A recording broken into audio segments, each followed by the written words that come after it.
Hey, esa niña no se aguanta. Quiere todo porque sabe. And we're back. And we're motherfucking back. We're back. We're back. Is this the first live one in like a bit, right? Because the last one was pre-recorded. Was the one before that? No, that was No, it was live. Oh, we got fucking wait on that one. I needed a week. That's Maybe it should be one pre-recorded, one not, one pre-recorded, one not, so I can have a week to recover from the last podcast that we got faded. Yeah, every time Leo comes, you got to get ready for the blackout. Yeah, but yeah. Which I started to think that I was the problem, but we just went to his birthday. Like, no, he Leo's out. the problem. He blacked out. No, I mean, sometimes it's me, sometimes it's him. I feel like the time when he came over here, I was the one that was drunk as fuck. And at his birthday, he got lit. But congratulations, as he should, you know? It's his fucking birthday. Yeah, it was like, really fun. The party was really fun. We had a cute little photo booth. They had cute little, what is it? Little sliders and chicken. Sliders, and like, chicken. The music was good, and it was just a vibe. It was a good time. Hell yeah. I love that. I loved his birthday. Yeah. We had some cutouts. Oh yeah. Yayo made us some cutouts that are like in the other room, the big cutouts, and then we showed up with them or whatever. And then I thought like I was gonna give them to someone, and someone was gonna be the people like carrying the cutouts. No, it was me. I was carrying the cutout. I was the bottle girl. I was gonna say I should have had like lights or something. You had your bottle girl moment. I was like, just like that. Like, what? Yeah, I must be gaining weight because that was a little too much movement. I did that. I'm like, oh, okay. This bra's like, this bra's not strapping everything down as I would have thought. Poncho's just swaying. Poncho's like party. No, we all know Poncho's gay. We know Poncho don't like titties. Yeah, I can agree with that. I think he is gay. I think he is a gay man. What do you think, Alyssa? You think he's gay? Not for Alyssa. She's like, you know what? My baby is perfect in every single way, and gays are perfect. Period. Gays are perfect. Period. I think that's the way it should be, to be honest. Who the fuck told y'all straight people was normal? Right. No, I'm just joking. We just gaslight you. She's like, you know what? Maybe you're right. Shit. Me just going around trying to make everybody gay. I'm dead. You know what you should try? Being gay. Being gay. No, I'm just joking. No, don't try it. No, because then they'll be like, you see, it is. Well, and then they'll start talking. It's the shit. propaganda. What is it? Whatever. Yeah. Well, some people no. I think if you're gay, you're gay. It's just, are you public about it or not? Like the Republicans. The Republicans refuse to be publicly gay. You know that's why it says public in their name, to remind them never let the public know you're gay. That's what it means to be a Republican. Good. And a Democrat, it means demolition. Demolish them. Republicans are gay. Like that's what our country. I'm dead. That's the two party politics in the United States. Where was it? What was going on when someone said? I think it was on TikTok. They said, blah blah blah, something. If you don't do this, I'm gonna release all the Grindr files or something. Oh yeah, like what happened to that guy? What was that? Whatever happened to that? Well, what was he talking about? I forget. It was something. It was his Grindr. Yeah, it was the guy's Grindr account. But I think he got silenced, didn't he? Oh shit. Or also, it's like, here's the thing though that I do feel about that type of stuff is like, people be like, oh yeah, those damn liberals and Democrats are trying to make everybody gay and they're trying to this and that and that. And then when you go, well, Republicans crash Grindr all the time and they are secretly gay, we will release your account. Then people are like, and what's wrong with being gay? You know what I'm saying? Like, in order to defend that, they just become a very like, and what are you shaming someone for being gay? And it's like, isn't that y'all's whole thing? That like we're somehow in the schools trying to turn the kid? You know what I'm saying? It's like, what are you like? Just God forbid a drag queen reads to some first graders. They read to old people too, by the way. They read to everybody. They love reading. Yeah, somebody was like, that's how you know I'm not a drag queen, because I don't like reading. They're like, why do drag queens only read to children and to I think just children or something like that? And then somebody said, because adults can read. Like, this is the whole point. They're like motivating kids to read. And then you said they also read to elderly people. Yeah, they read to everybody. It's just that they make a big deal about, man, they make a big deal out of, I'm fucking tired of everyone. I'm tired of everyone. I'm stressed out. I'm so stressed out. I went back around to not giving a fuck anymore. I'm just like, I'm tired of everyone. mind you, then it really kicks in that I'm an adult and I can't just not give a fuck and I can't just check out. Because it sounds nice, right? I don't care. I'm checking out. I'm done. But then when you actually are a person with like morality, then you actually go, bitch, you can't. We have to be clocked in, because if we all just check out, then what are we leaving it to? These people, you know? But I am warning my son. I'm like, I do all this because I want to leave the world better for you. But my guy, the way you're acting, the world might have to be careful from my son, actually, because what the fuck is going on? I'm finding him a job. He's getting a job. He's getting multiple jobs.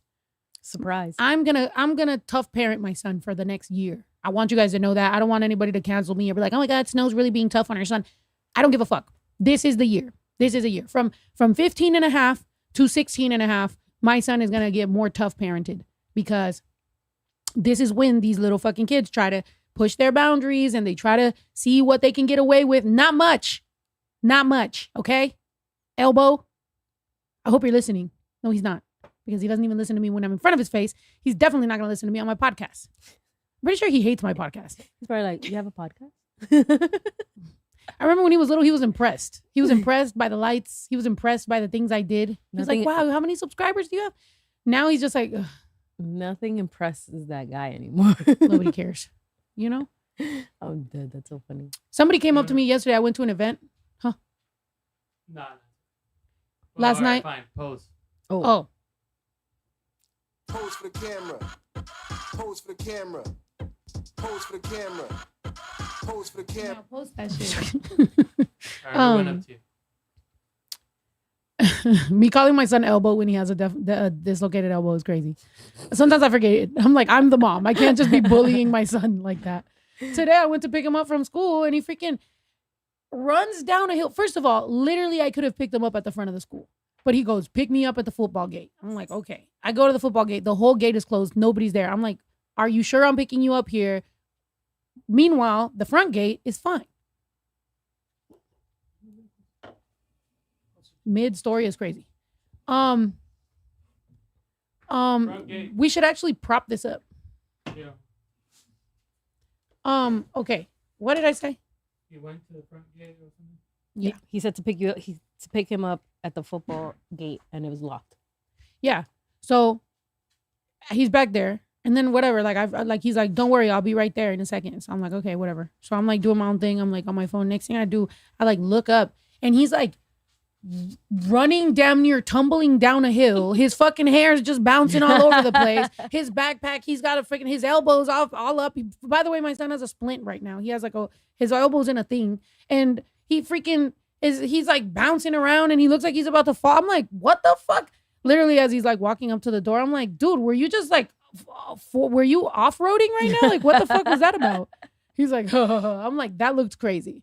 He's like, oh, it's just because first of all, he admits too much. I don't know what. He's like, it's just because we undid the fence so that we can open it so that we can go get McDonald's during the day. I'm like, why are you openly admitting this to me? Like, back in my day, if we ditched, I wasn't just going to go up to my mom and be like, hey, by the way.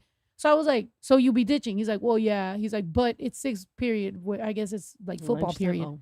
So he's like, it's just football. And I'm like, what? It's nice that he can share with me. You know what I'm saying? But I'm like keep it to yourself, son. Keep it to yourself. No hablo español o qué pedo. Sí, pendejo, sí hablo español, pero estoy haciendo un pinche podcast ahorita que el podcast está en inglés, por eso se llama EVERYNIGHTNIGHTS, no se llama cada noche. No se llama cada noche. No se llama haciendo preguntas. No, ¿cómo se dice? Preguntando preguntas. Let's make a part where a segment called Preguntando Preguntas. And everything is just double. You know, you got everyday days, every nights, preguntando preguntas, you know, whatever. Comiendo comida. Whatever the hell. Okay, ya tuvo su respuesta, mijo, ya. ¿Se va a dormir o qué quiere? I'm dead. Did you said, doesn't he like football? Why is he skipping it? Because like every other freaking cocky sports player, like his mother, I used to hate practice. I didn't like to go to practice. I like to go to games. I like to score goals. I like to, I played soccer. I didn't play football. Yeah. So I like to go to games. I like to score goals. I like to freaking be in the game. It's in the game. EA. Practice, I fucking hated it. You didn't want to stretch at all. I did not want, which is crazy. I didn't like stretching at all. And now You I do it love like your stretching. life depends on it. nowadays I'm like, dude, I wasted so much of my life not stretching. But then again, maybe that's why I like stretching now, because I'm stretching. If I was stretching before, then what am I going to go further than the splits? I'm just going to do a 360 stretch. I can't do that. I would be way too flexible. So maybe it's good. You know, I don't need any more superpowers. I don't need to also be flexible as well as everything else that I'm good at. You know, that's crazy. So that's what we're doing. And on top of that, I'm flexible. I'm not, you know, yeah. It's cool. We're all right. Did you did you see the Time cover for Donald Trump? Oh yeah, man, that guy fucking that one guy that I forget what the fuck his name is on Instagram. It was funny as hell. There was a TikTok of this one guy. First of all, Trump said it's the worst called picture. It a moose knuckle. He said it was the worst picture he has ever taken, and I'm like, sir, none of your pictures are the best picture. So like, what are you talking about, really? He looks like he got like you know, pull it up. You know when you put like gifts in a sack and then you close up the sack. That's how he looked like. It was fucking ridiculous. He looked like he had like 55 chins. It was That's what you got from it? It looks like something else. It looks like a vagina. Yep. Ew. Send that to your waxer and be like, what does that look like to you? She should run that as an ad. She should be like, come get waxed. And then just like, it's like zoomed in on Trump, and then it like zooms out. Something. Somebody help me with that marketing idea. Any Puchina. Do you want it to look like Donald Trump's? Is that his throat?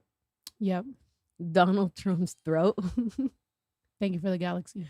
I'm dead. It's just terrible. I mean, I agree with him, but like, let's be for real. When has his picture ever looked good? Ever. Saca una canción con Peso Pluma este güey. Sí, ahorita déjame hablarle. A la pinche Peso Pluma súper famoso, rico, le voy a llamar. Haz una canción conmigo. Voy a decir, who the fuck is this? Be like, who? No, le voy a decir a Kenia. No te creas. Somebody said his thrusty. Ugh. He has Gross. a thrust. Well, and the fact that he like roasted himself on this. Yeah, he was like, Time Magazine wrote a relatively good story about me, but the picture may be the worst of all time. They disappeared my hair. Sir, you have no hair. You wear a toupee consistently, and then had something floating on top of my head that looks like a floating crown. You mean the M on Time? No, that what is he talking about? That little sliver of whatever little. Oh, geez. Really weird. I never like taking pictures from underneath angles. It looks like you don't like taking pictures at all because your pictures are terrible. But this is a super bad picture and deserves to be called out. he's like, I'm not photogenic, guys. I'm just not photogenic. What are they doing and why? Yo, I want to know how this guy is Donald Trump is a hoax. You feel me? Like, he's a hoax. He's a bunch of people. There's no fucking way this guy has this much fucking time. He be tweeting at 3:00 in the morning. He's doing all kinds of shit. He's sending in military. He's over there in freaking Israel. He's trying to get the Nobel Prize. He's threatening Mexico. He's bombing people. There's no way one fucking guy is doing all this shit. He doesn't stop. He has a twin. Oh, Jesus. He has like a whole fucking team. What? What? Why'd you say, oh, Jesus? Oh, no, because I thought of him being a twin, and I was like, oh, Jesus. Terrible. But yeah, that shit was funny. That's crazy. I'm dead. Oh, I love that. They're so quick with it now. Yeah. Yeah, from From Newsom. Newsom is so quick with it now. That I can go. Newsom's team. Yeah, well, yeah. The person that's on his team, she's Latina, isn't she? I know that people were. I'm not gonna lie though. I don't like. I kind of don't want to keep highlighting that because I'm like, damn. Then it kind of takes the sting away from it being Newsom doing it, because now you see the girl and you're like, she's the smart one. They gotta give her a fucking raise. For real. Even though I like hearing him talk. He's done a couple interviews where he's just been like, this is the fucking energy we need to be giving. Mm-hmm. And it's true. I think at this point, any politicians that don't push back enough, any politicians that are not doing enough are absolutely complicit. And you will not. I think we need to put way more pressure on the people that are supposed to be on the correct side. Because it's like the Trump people and the MAGA people, they already chose their side. We know what they're doing. We know the bootlicking they're doing. But y'all motherfuckers are taking up space for people who could have the right energy. So either do some shit or we're going to say you're on their fucking side. You're just not trying to say it. You're actually even worse than them because you're just a coward. Like you're not doing shit about it. You're still accepting money from APAC and you're taking up space from people that could be fucking doing something. Yeah. I don't know, but also the purity politics or whatever, like the people that are just like, because today I was watching Jasmine Crockett's live, and then people are like, she supports Israel. I'm like, the whole entire fucking United States does.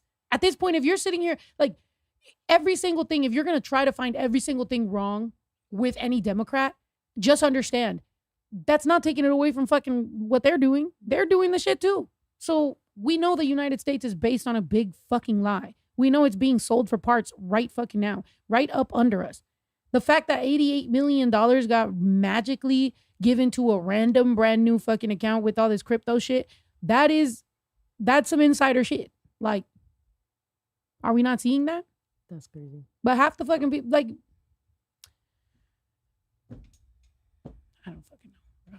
It's fucking cooked. And it's global too. It's not even just the United States. It's not like it's only affecting the United States. The United States is a big baby with the fucking tantrum. So what it's going to end up doing is just affecting everybody else. Look at what happened. The fact that they could just randomly bomb a Venezuelan boat and it's off of the news. There's no repercussions. There's no checking into it. Nobody else is going to check into it. This is just the fact that they're doing what they're doing to immigrants. The fact that our streets are looking militarized and it's looking like that. And nobody's here to save us. Is crazy. You know what it reminds me of? Like on the World Wide Web, you know, like www. whatever the fuck the website, right? It's crazy because like there is sometimes no legal, like there's nowhere you can find sometimes some people like that are fucking you over on the internet. Like you could keep on trying, but at some point it gets to the wild, wild west and you're just kind of like, that's what we're doing right now globally and in the United States. It's like, if something crazy happens and you try to take it to court or you try to go do something, like there's a chance that there's nothing that's going to happen. Because right now it's like, you know what I'm saying? Do I sound lost? I sound crazy? Girl, are you dying? Are you all right? Yeah. Good. I'm dead. It's like at some point you just start getting worried, like what is going to be the checks and no, there is no checks and balances. What is going to be the laws? You know? I don't know, man. Like what are, like if something happens and like you got to like sue or like, you know, if you get like wrongfully arrested or if you go to jail for the, you know, whatever, and it's like, and you start trying to take it to court, at some point there's going to be so much of this because there's so many lawsuits, because so many things are going wrong that it's just going to become this like blanket. I feel like they're just going to start throwing out cases. And I think at that point it gets a little lawless. At that point you just start to be like, okay, what is the standard now? Like, where are we going with this? Yeah, there's no recourse. Yeah. Like, and I know sometimes y'all probably look at me like I'm some paranoid crazy bitch or whatever, but I'm just like, I've always been one to kind of think ahead and be like, okay, like now what? Like like I work off survival. Like how will we be able to make sure that we're safe? So you do have to kind of look in the future. And I think that was the problem, right? Right now that like you have the Theo Vons and the Joe Rogans and different people that are just kind of jumping ship on a lot of things. At least they're not absolutely doing it, but they're being like, hey, my opinions are a little more nuanced. Like, I didn't know this is what was going to happen. Like, have a heart. What's going on? It's like, you knew this was going to happen though. Unless you didn't give a fuck or you didn't know and you're actually a fucking moron. Like, you gotta figure out one of the two because they told you this is what was going to happen. We knew that they were involved with Project 25. We knew that this motherfucker was going to scapegoat immigrants, and we knew he was going to tank the economy. We knew what he was trying to do. We know he has multiple failed businesses. Like, we know that he's good at not paying people that, like, you know, it's like, shouldn't we have known? Yeah. And now they're just like, oh, I didn't know. People are only going to care when it directly affects them. Because you were saying that there's a bunch of people now like, oh, I regret my vote, blah, blah. And it's only because it's now affecting them. Because groceries are high. Yeah, just as like, well, now the economy is so blah, blah, blah. And I'm like, we've been trying to tell y'all, but since you guys are very selfish and only think about yourselves and things that only directly affect you, it had to get to this point for you to actually care. Yeah. Also, people just lack, like, intelligence overall. Like, this person, my hat goes crazy for this LA weather. Well, depending on where you live in LA, but I was cold today. It was fucking cold. It was raining. My booth got wet. It's been cold as hell. There's multiple puddles all over the fucking place here. And I'm in LA. So I'm in LA County. So, you know, a lot of times people just project, or like they figure, they go based on what they see. They project their feelings onto other people. You're seeing me on a screen and you're saying that, right? Like with the Joe Rogans and these motherfuckers, or like any of these red-pilled, like wannabe Republican dudes or whatever. Like, they're going based off of how they see things. They look around and they go, I don't see racist people. I got a black friend. I got a Hispanic friend. My garden, you know what I'm saying? The way that they talk, but they don't actually see real life. You're not seeing it from other people's fucking perspective. So just lacking that. And the fact that so many people are saying that empathy is weakness. And it's like, bro, when did that become a thing? Like, empathy is not weakness. Empathy is empathy. As a matter of fact, if you actually are empathetic towards people, like, you can't even help it. That's what's crazy. I just think there's a lot of sociopaths that are trying to normalize the fact that they're sociopaths. So they're just telling other people. It's like some guy is an asshole and he's a sociopath and he doesn't give a fuck about nobody. And he tells other people, yeah, fuck that. I don't think empathy is smart. And then some other idiots that maybe are empathetic, but they're like, they like this guy. They're like, yeah, I want to be more like that guy because that guy got rich. And I want to be close to the richness. Why did that guy get rich? Well, because he's a sociopath that doesn't give a fuck about stepping on people, fucking over people, cheating on people, doing any of that. Because he doesn't feel that. He doesn't feel any sort of emotions over other people, which is how you can become a billionaire. That's how you can be rich, is fucking people over. That's it. So you have people who lack empathy and people who are sociopaths who don't give a fuck about hurting anybody. That's who becomes rich. Then you have a bunch of morons who do have those emotions, but they want to be like rich guy. So in order for them to get close to the rich shit, they start acting like this guy. Even though deep down inside, their subconscious, they know they're fucking up. I just think that when the pendulum swings and when the wave of actual people's conscious, like getting to them, when all these little ice motherfuckers, when all these people, all these cops, everybody that's not, you know, paying attention to their feelings, when that starts coming back up, when their kids start realizing who they are, when other people start outing them, when people start seeing, when it starts to get too much, I'm scared of what's going to happen then. I think right now we kind of all know where we're at with things, right? People are going out there, I want to know what's going to happen when people do start finding out who these people are, who their kids are. People are fucking getting bullied left and right. People are getting harassed. People are like, it's going to get ugly on the next phase. And I think that's what they're waiting for. That's the sad part, that I think this administration is waiting for that moment because they want to have a reason. They want to have a reason to go like full military. Mm-hmm. Well, I mean, they started, I saw in some TikToks that what's that Spotify is like if you have the free version of Spotify, they give you ice ads. Mm-hmm. That's insane. Well, I saw that stupid Kristi Noem girl in the freaking airport. I'm literally like just walking and I'm seeing her. Yeah, no, but now it's a new one. Now she's like, because of the Democrats, this government shut down, blah blah blah. And I'm just like, bro, there's like 3 Democrats in the office right now. Like, what are you talking about? Yeah. Like, what? But what I will say is it sucks because we can talk about it till we're blue in the fucking face, but the people that know is already us. Mm-hmm. I think the people that need to hear it are not getting access to it. Yeah. Which just goes to show you how much like all this shit really affected. Like, they're not hearing it. I'm not popping up on their For You page. What the fuck was that? Sorry. I'm not popping up Como on their que? For You page. You feel me? Like, and even if it was, like, there's sometimes when I probably have a better chance at having a conversation with probably some white Republican from a red state than a Latino man Republican. Honestly. And I don't know if it has some of the emotion attached to it where it's like, I know that this is like my own people and like, you know, I'm maybe it kind of like gets to me more.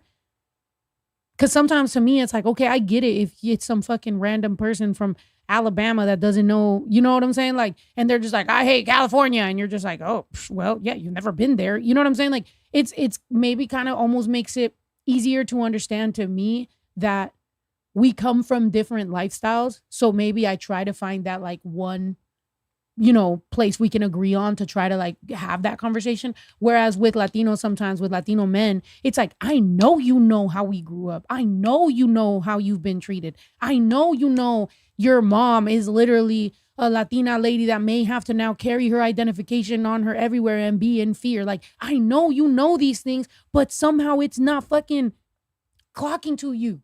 It's not clicking, Steven. You know? And so to me, it does get to me a little bit more when it comes to them because it's like, they always use that to their, like, fucking look at fucking MC Magic. Him saying the reason that he's a Republican, the reason that he's a Trump supporter is because this country gave him benefits, right? Through like help, like low income, you know what I'm saying? Like this country. So that's why he's a Republican. That's why he's a MAGA.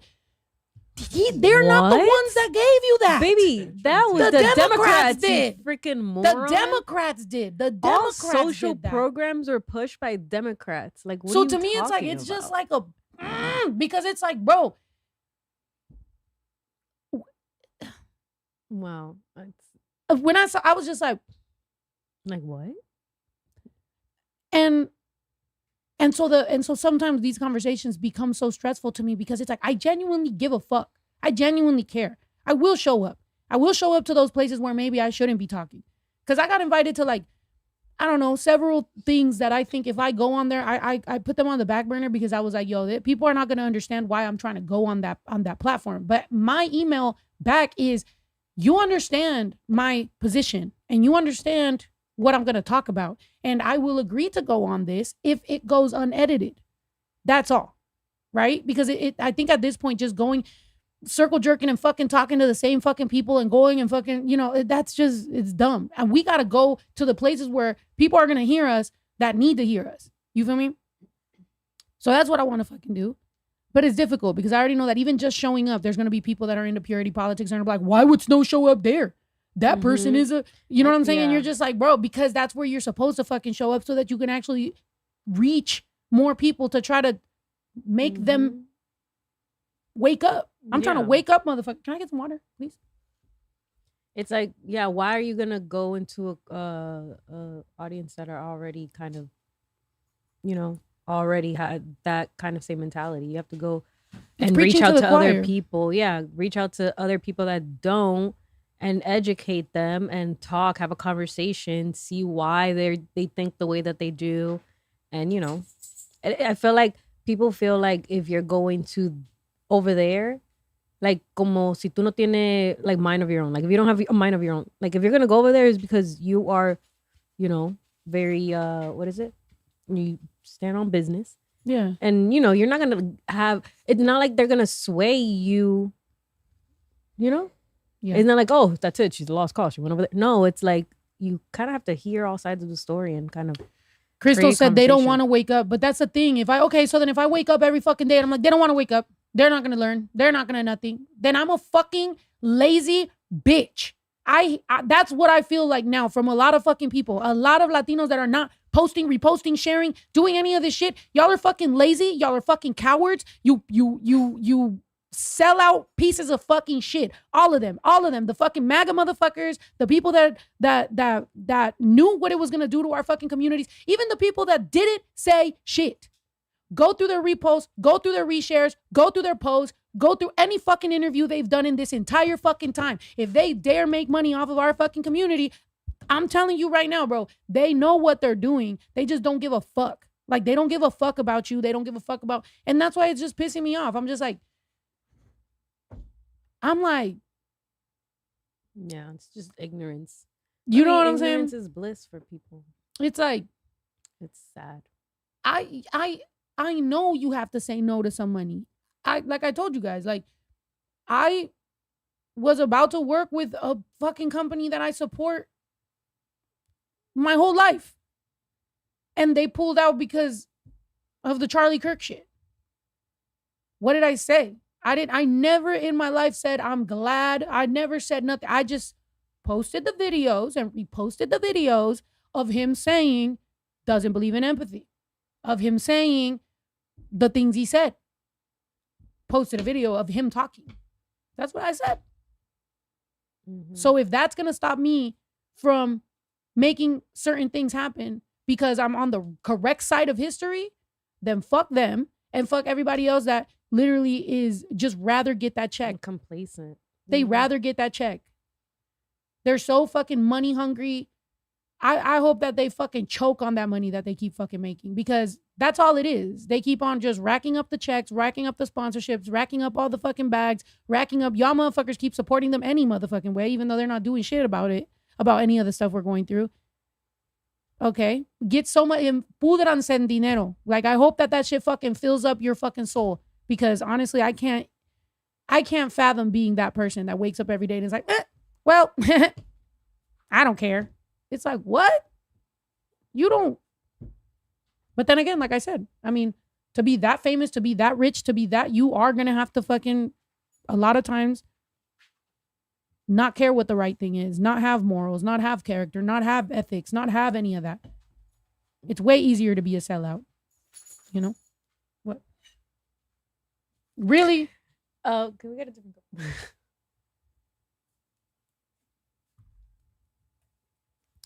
Greedy people always want more no matter how much they have. Exactly. So eat the fucking money. Please. Did you finish what you were saying that somebody came up to you yesterday? They came up to you. Dang, it was so long ago now. Sorry. What was I saying? I don't know. Chat, you guys cute. Would I go back on La Cotorriza? Sure. Why not? It starts with education. School education needs to be fixed. Religion removed from blah, blah, blah. I get it, but there's some things that it's just like whenever people say like, you know, defund the police or reset the entire country. I think a lot of times people have these huge ideas, right? And it's just like, we can't even stop violating human rights. You know what I'm saying? Like, people right now are literally, we're going backwards when it comes to even just human rights, even just First Amendment, even just the regular fucking amendments that exist that formed this country. You know what I'm saying? You think they're going to go back there? You think they give a fuck? They're ruining education right now. They're firing people from the educational system that are actually going to help people. That's, you know what I'm saying? Like, that's where it's fucking going. So I think right now it starts at home. Mm-hmm. I think stop fucking worrying about the education system. I'm not worrying about that shit. Who's teaching my son about what's happening right now in politics, what's happening right now in all of this, in the world and whatever? Me. I have to do it. Because if you guys remember, his father is a Trump supporter. So to me, it's like, I know, I already am coming at it all the time from my son can get red pilled at any fucking moment. I'm checking on my son. My son's 15 and a half years old. That's dangerous. These little kids right now that are growing up right now, that's dangerous. These little girls that are at school right now, I pray to God that y'all are doing your job as a parent. If your kid is a preteen, teenager, I hope you're doing your job as a parent to make sure that those little girls have something better in their brain than just being boy crazy, getting attention, getting clout, getting views, putting more makeup, doing more filler, more whatever. Like, I really pray to God that, like, we are helping these fucking kids because they're fucking cooked. And the same thing with these boys. There's so many little boys that are looking up to so many guys that are toxic, that are terrible, They consume all this content that's being fed to them all the time. Oh, bitches ain't shit. Oh, well, all this stuff and drama and like clickbait and gossip and tea and all that shit. Like that's in your kid's brain. You think they're fucking studying any of this stuff at school? No, they're not even paying attention. Yeah. Or they're chat GPTing their fucking homework. Everything that comes with morals and morality and at least some sort of code of conduct or code of ethics, like anything like that, you have to be teaching it to your son. And if me, big mouth, talking all this shit, me, can admit to you, in a moment of humility, admit to you that I have trouble with my son. I'm doing that so you understand it's all of us. We're all in this right now. Like if you have kids, if you have nieces, nephews, if you have little brothers, if you have little siblings, like talk to them. It's like right now, young adults and teens and tweens and all that shit are growing up in a very scary time. And I care about it enough, like so much that like, tell me what y'all want me to help with. Because I'm like, I damn near want to like make content specific for that or like do something to like, you know what I'm saying? Like go talk to fucking schools. I don't know what the fuck, but I feel like at this point, it's just sad. And we're thinking about having another kid. So I'm just like, then imagine how bad like that's going to be for like that kid. If right now we're in this, like by that time, it's like, what, bro? If the CDC people are getting fired and then rehired and the educational system are getting fired and you know, like everybody, it's like, bro, what are we looking at in 10 years? Pandemics everywhere, global pandemics, everything being sold off, like, you know, fucking food prices being how fucking high. If the market is just, if they're literally manipulating the market by 100% tariffs, never mind, 100% tariffs, never mind. But letting their homies know when they're about to do that. So shit goes up, shit goes down. All that. If they're doing all that, where is it going to be in 10 years? You can't, there is a finite amount of resources. After a certain amount of time, what's going to happen? Have you guys noticed? I don't know if you guys have noticed. By the way, thank you to everybody. If you guys aren't day ones, and I know I haven't promoted to become day ones because I damn near also feel bad for the day ones because I know that I've been streaming and shit. Day ones, I got you on tickets for all the events coming up, the meet and greets, the packages, the promo. I mean, the fucking, because I'm doing several things. I don't want to share what I'm all doing, but you're gonna have access to like all that shit first. So bear with me. I've never been one to not give you your money's worth. So I appreciate the fuck out of you guys for supporting the day one stuff. So I got you. Trust me. I've been back here planning and plotting and it's been a lot of work, but it's really exciting. It's like that meme with the guy and the thing and the whiteboard that he's like this. That's me. That's her back there. That's why I went to urgent care the other day because I was so excited. I had so many ideas and so much energy, and then my head was just like pounding. Yeah. And so I thought something was wrong with me, but he was like, basically everybody like let me know, like even though it's positive, it's still stress. Like even though I'm being creative and I'm being happy and I'm excited and I'm talking and blah, blah, blah, it's still a certain amount of stress I'm putting on my body. So I didn't realize that. I thought just because I'm happy, it's not stress. It's not stress if you're happy. Yeah, it's I was like, stress. it's excitement. It's like that. Like, yep, that's you. Yeah, that's me. Literally.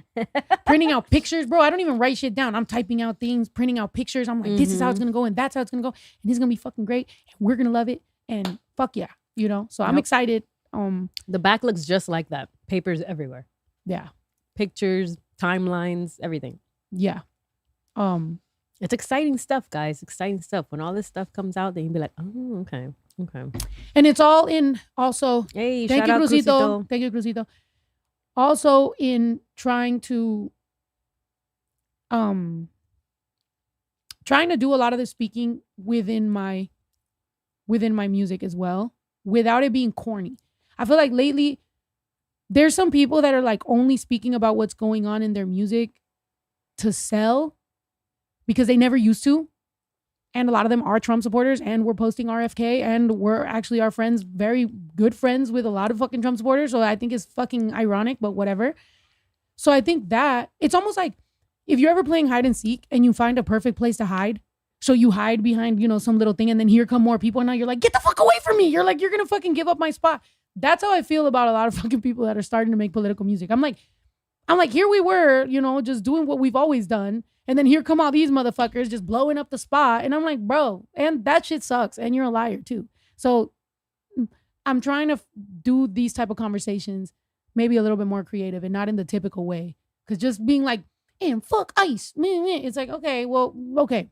Yes. But also like depth, something else. Can we talk about other things? Because there's, you know what I'm saying?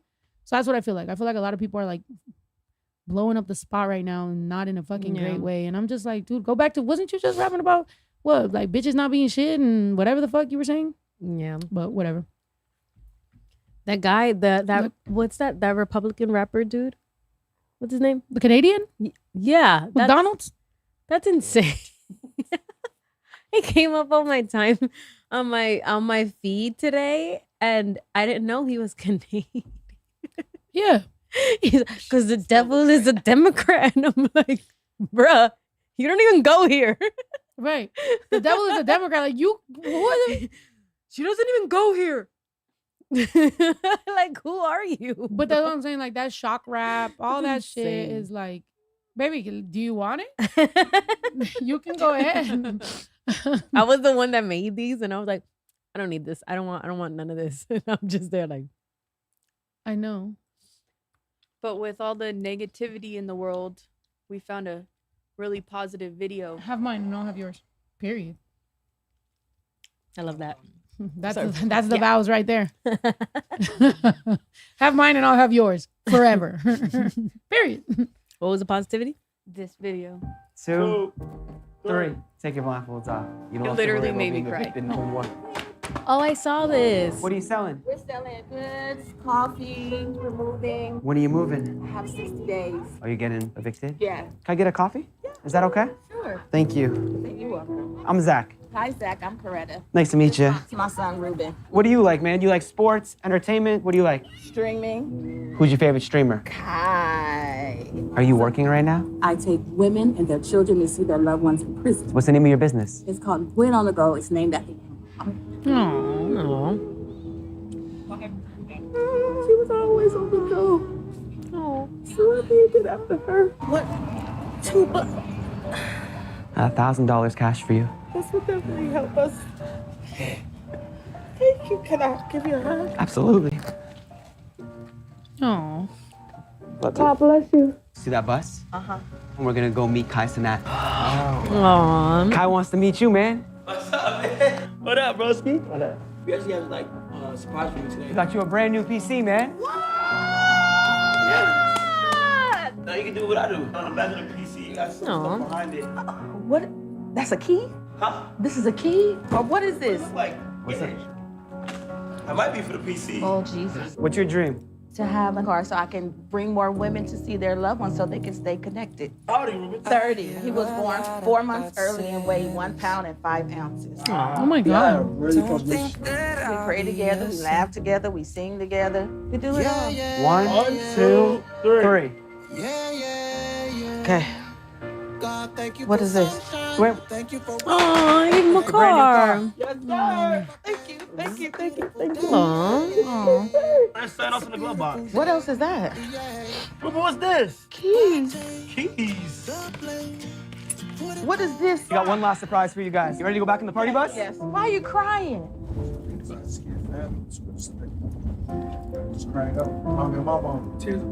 Why, you nervous? Yes. We love you. Chat loves you. Ruben, we love you. All right, come on, Ruben. All right. I've never seen something this big. 1, 2, 2, 3. Take your blindfolds off. Aww.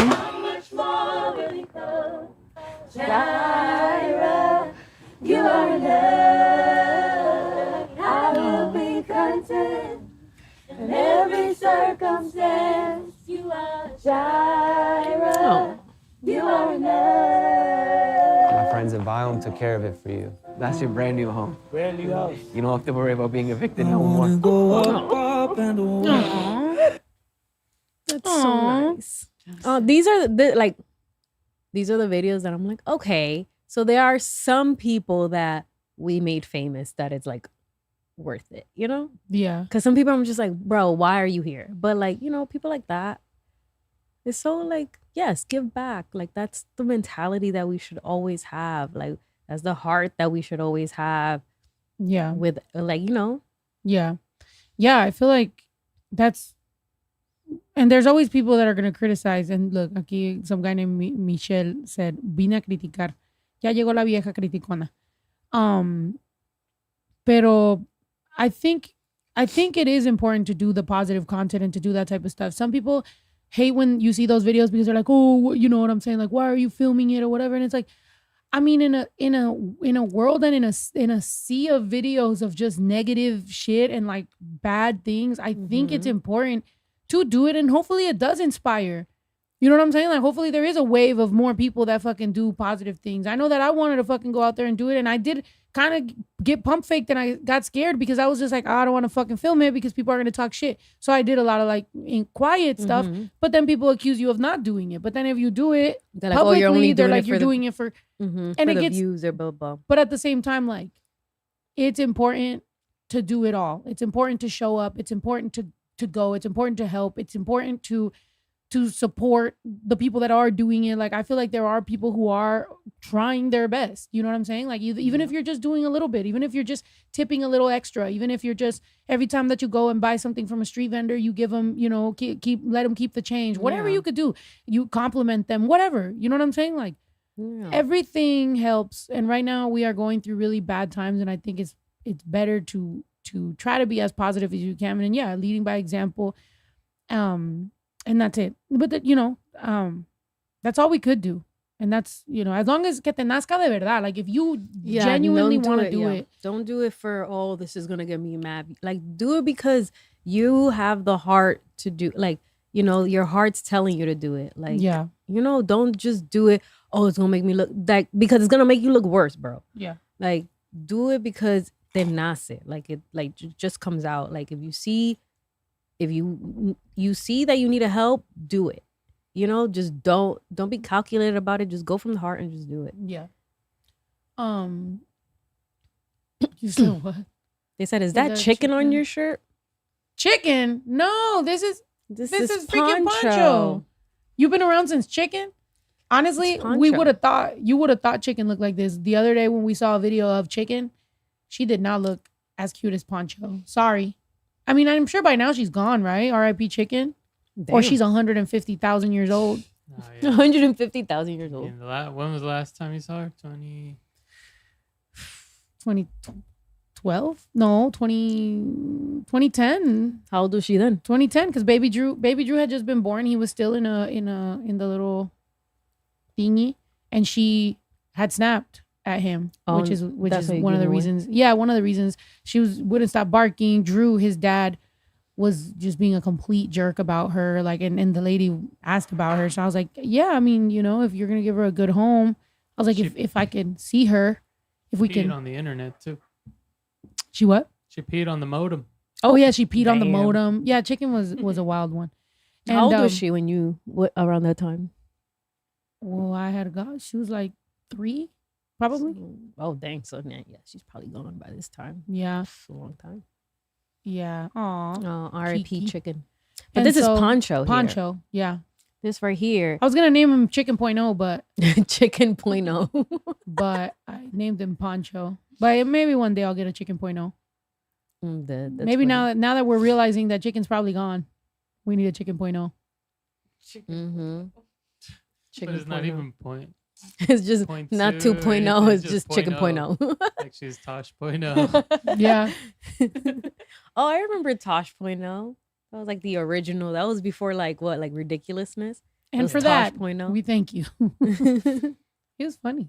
Yeah, funny guy. He was funny. Man, whatever happened to that guy? I think he's still around. Oh, he is? Oh, shit. He's like, RIP that guy. We're like, what? No. I'm not saying RIP him. No. I'm just saying whatever happened. Like, you know, there's no more Tosh Point Oh. I think he has a podcast too. Oh, he does? Probably still does comedy around. Yeah. Those. Oh, yeah, RIP D'Angelo. Yeah. He did pass away. That's insane. And he never told anyone that he was going through cancer. That is So insane. young. That's so sad. R.I.P. D'Angelo, man. crazy. Super talented. Yeah, and you never know what people are going through, honestly. I feel like there's been a lot of cases where people, you know, It's are kinda sick like, or they're going through something, and though everybody, you know, has their comments. It's kind of like what's his I'm blanking on his name. Black Panther. Chadwick Boseman, when he passed away, R.I.P. And no one knew that he was going through cancer, and he did the whole movie and everything. It really just shows, like, I guess, like the dedication and like how, I don't know, it's just sad. Yeah, and you and but you would think that by now there's been so many cases like that where you like you end up realizing somebody was going through a silent struggle, and people are still so judgmental. Like people on the internet always comment and they're always hating and they're always talking shit or whatever, and it's like you never know what those people are going through. You never know what struggles or mental health or whatever the fuck.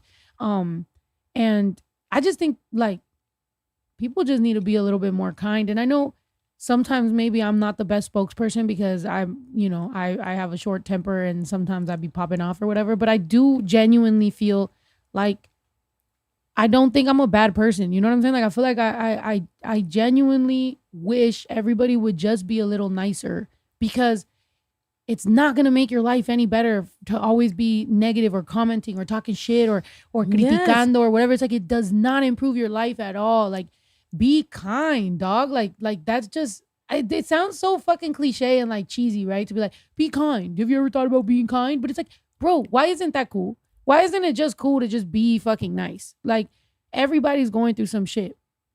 Everybody, especially, you know, like when you struggle with, for example, me, I struggle with anxiety, right? And yesterday, this girl, Day was telling me how some chick told her, like, oh, I like Snow, but I don't think she likes me. That already, I was like, I don't know who you're talking about, and you haven't shown me yet who said this. I'm like, but just so you know, like, take that comment into consideration. This person is positioning themselves as, oh yeah, I like Snow, but she doesn't like me. Right. Immediately positioning you as a me, bad, like a bad person. It's like immediately positioning me as a negative, bad person, bully, like a bad, which is like, I'm not even sure that I even know who this person is yet. Like, you haven't even shown me, but I'm already like that. A lot of people do that, even though they don't know what somebody's going through, right? So then she shows me who it was. She shows me when, apparently she had reached out to me in like 2020. It was unread, by the way, because I just hadn't seen it. I'm like, and then I start thinking what I went through in 2020. I'm like, what I was going through in 2020, nobody fucking knew. You know what I'm saying? So it's like, I was struggling with all my own fucking shit. I was like stuck between, I might lose $100,000 fucking dollars on the ranch. I'm the whole world shut down. There's no touring. I'm no longer making money on touring. I have a warehouse I have to fucking pay for, plus a mortgage, plus I have to pay my employees. Everything shut down. I'm not getting no PPP loan. Everybody got PPP loans. I didn't fucking get shit. So I'm sitting there going through my own shit. And this person is going around telling people she just met that Snow doesn't like her, and that she likes Snow, but Snow doesn't like her. And I'm like, bitch, I don't fucking know who you are. But I'm going through my own fucking shit. So now I don't like you. Now I actually have a fucking problem with you. That also sounds like a maneuver to have people like them. Yeah. Like, it's like, you've never met this Sweet person. little me. Oh, I like them, but I don't think she likes me. Like, it's already putting you in this, like, oh, like. But people do that all the fucking time, dog. Like, why are you saying that? You could have just been like, oh, like, I love her. That's it. You said, damn, I got a PPP loan. Hey, period. You know, like, I didn't get whatever, whoever got whatever y'all got. I knew people that were getting checks, dog. And you know what I did? That did make me realize, because there was people that made money off of my business, right? Like, whatever they got paid off of, like, what I was going through, they loved it. I'm placing orders. They're getting paid. They're loving it. Keep it coming. Let's go. They're fucking staying here, living here, whatever. Cool. They got 20,000, 30,000, however much money they got for their little fucking shit. Not even a beer. Not even a fucking, you know what I'm saying? Or like, whenever you see somebody like that, you always like, you got them on whatever. And then when they're up, you're just like, it's cool. Like, don't worry about it. But same time, I'm like, bet. Like I told you guys, my friend that fucking, he did so much shrooms that he found out the key to life. And he was like, I found out the key to life through the shrooms. And I was like, oh, wow, what is it? He's like, I'm not going to tell you. I'm like, that's shady as fuck. Like, that's the shadiest thing I've ever. I don't even want your fucking key to life. You know what? Put that key to life in your fucking ass and move the fuck out my house. Because you live at my house and you found out the key to life and you're not going to tell me the key to life? That is crazy. That is crazy. You are a shady friend. And they were. They ended up they still owe me $2,000. They're probably a crackhead on the street. Though, but whatever. Can I get a beer?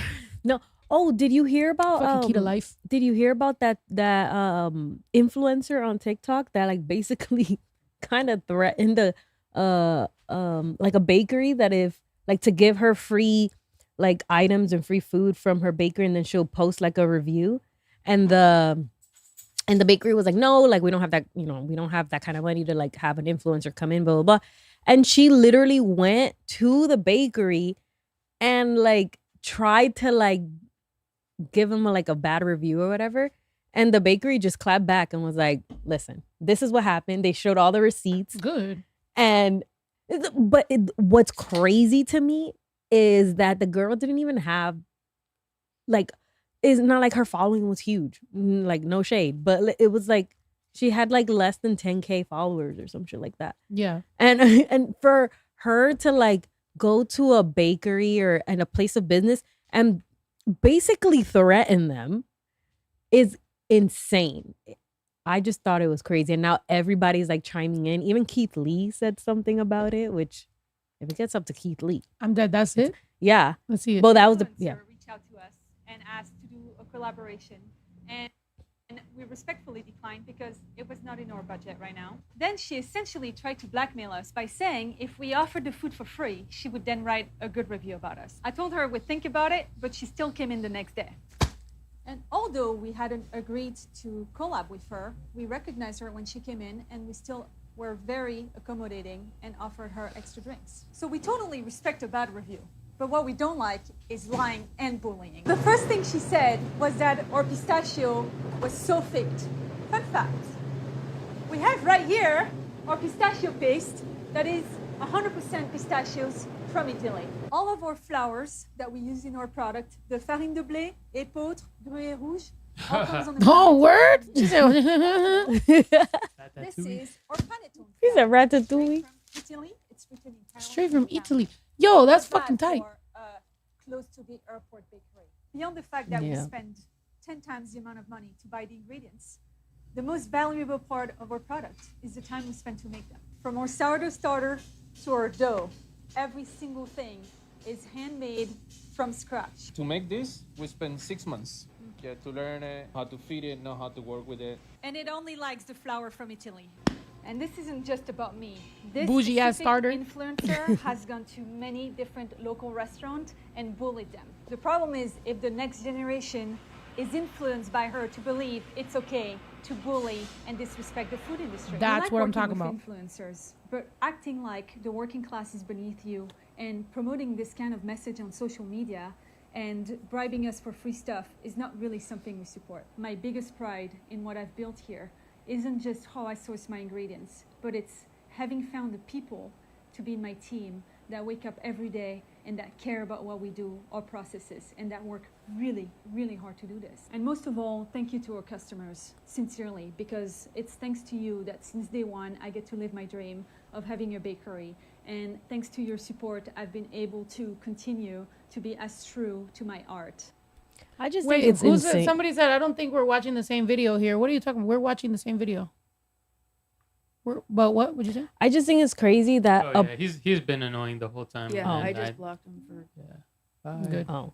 I just think that it's crazy that a person just for clout or whatever and just to get the views is up goes to a point where she wants to what are you doing? I'm trying to show TikTok the podcast. Oh, that where they she'll can get go to to a where she'll get to a point where she doesn't care in destroying a small business. Like that's insane. Like just because they didn't want to give you free food, you go ahead and write this review. Like that's messed up. That's so many. Like you're that's somebody's livelihood. That's a small business. It's not like you're going to a fucking McDonald's or you're going to a big, you're going to a business that a person, did from the ground up, and you're willing to destroy it just because they didn't want to give you free food. That's fucking insane to me. I think that's what I'm talking about when I'm saying these influencers right now are influencing our kids. Whatever they're doing, the next wave is going to be worse. So, and these kids got influenced by whatever the last wave was. A lot of them got influenced by the Viners and by the YouTubers and by all that fucking shit that they were watching. So everybody, for example, I'll give you a perfect example. Ito, Yayo, me, Mario, when we were back in Fort Worth, when we were in that little fucking house, in that little garage where we did everything from that garage. We did the music production, the recording, the everything, the screen printing, everything. Like, I'm like right now, I'm like, bro, the fact that we even did all this shit out of a tiny little fucking house is wild. But we would be there, and what we would do for fun was watch Joe Rogan's podcast. This is back when he was getting like 50,000 views. He wasn't the Joe Rogan we know now. He was just some, the podcaster. It was funny. He would have Joey Diaz on. He would have a bunch of different people on there, comedians, Bill Burr. Like I like comedy. Like I actually do like stand-up comedy. So I would watch that. I thought it was funny. I used to watch the Hodge twins too, right? I used to watch, then we moved out here to LA or whatever, and I was watching Patrick Bet-David and like different people. Mind you, all of these motherfuckers turned into Republicans. Which is crazy because, right, like at the time, I'm like, I'm just watching some fucking guys be funny, whatever. They're shooting the shit. It's cool. Everybody I used to watch turned into MAGA supporters. I had enough brain power to be like, wait a minute. Yeah, you say some funny jokes, but my research tells me this is not going to turn out well, which made me kind of walk away from that. There's a lot of kids right now that aren't doing their own research.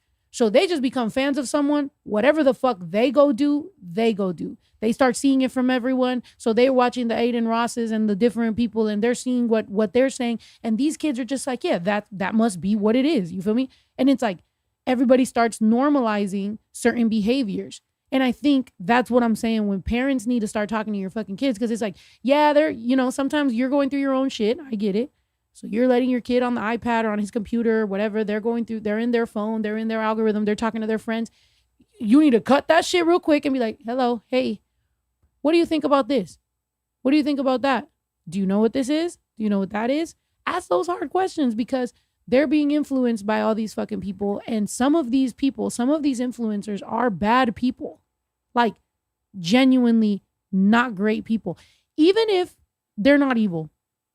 They just lack perspective because they're still finding themselves. Sometimes when we're finding ourselves, we could make mistakes. And if you have thousands of people watching you make those mistakes, you could take those little fucking kids with you. You know what I'm saying? And it's like the same way that now a lot of those people are starting to, a lot of these people are starting to regret their vote. But you already did it though. You already affected all these people. You already negatively affected all these fucking people. Now you take it back. You know what I'm saying? It's like having an incurable STD. It's like you can regret whatever the fuck you did, you still have it.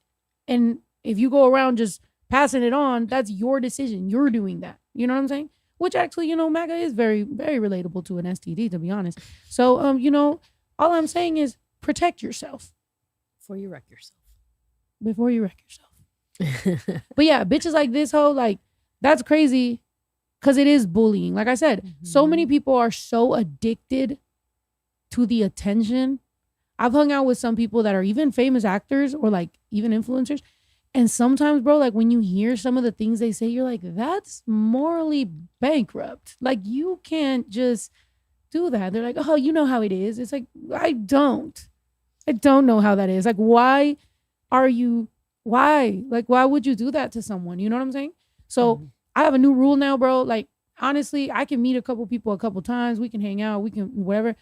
I'm not going to do business or earn money with shady people. If you're a fucking cheater, if you're cheating on your girl, if you're cheating on your boyfriend, if you're whatever, I'm going to take a little heed to that, because you can sit there and like tell someone you love them or have a baby with someone or do whatever, and you can cheat on them or you can like do them fucking dirty and sleep.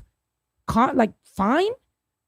What the fuck do you owe me? I ain't doing no motherfucking business with you. You're a shady fucking person. From now on, not to say business all has to go with all that, but it kind of does, bro. Like how you treat people in your personal life shows a lot of how you're going to do business. Because if you're the type of person to always make excuses for yourself, like, oh yeah, well, I only did that because of this. Well, because of, like, you're already sitting there doing fucking backflips in order to be able to, like, go around certain morals. Why the fuck would you do anything different with me? You know what I'm saying? Like, you're shady. That's gross. Why are you doing that? But you said be kind, but geez, don't be so mean. Yeah, you're right. But it is. And I literally had to get to this place through having terrible boundaries and being like, no, it's cool. They're going to be okay. And every single fucking time I end up learning the lesson the hard way. Every time someone does you dirty and you let them back in, boom, they're going to fucking show you every single time. And you have nobody to blame but yourself because you were too lazy to have the boundaries. You were too lazy to not, you know what I'm saying? Like redo everything that you were doing to not make those people fit in. Like it just felt comfortable for somebody to come back, lie to you, and then you let them back in. And you're like, yeah, this is cool. We're friends, right? No.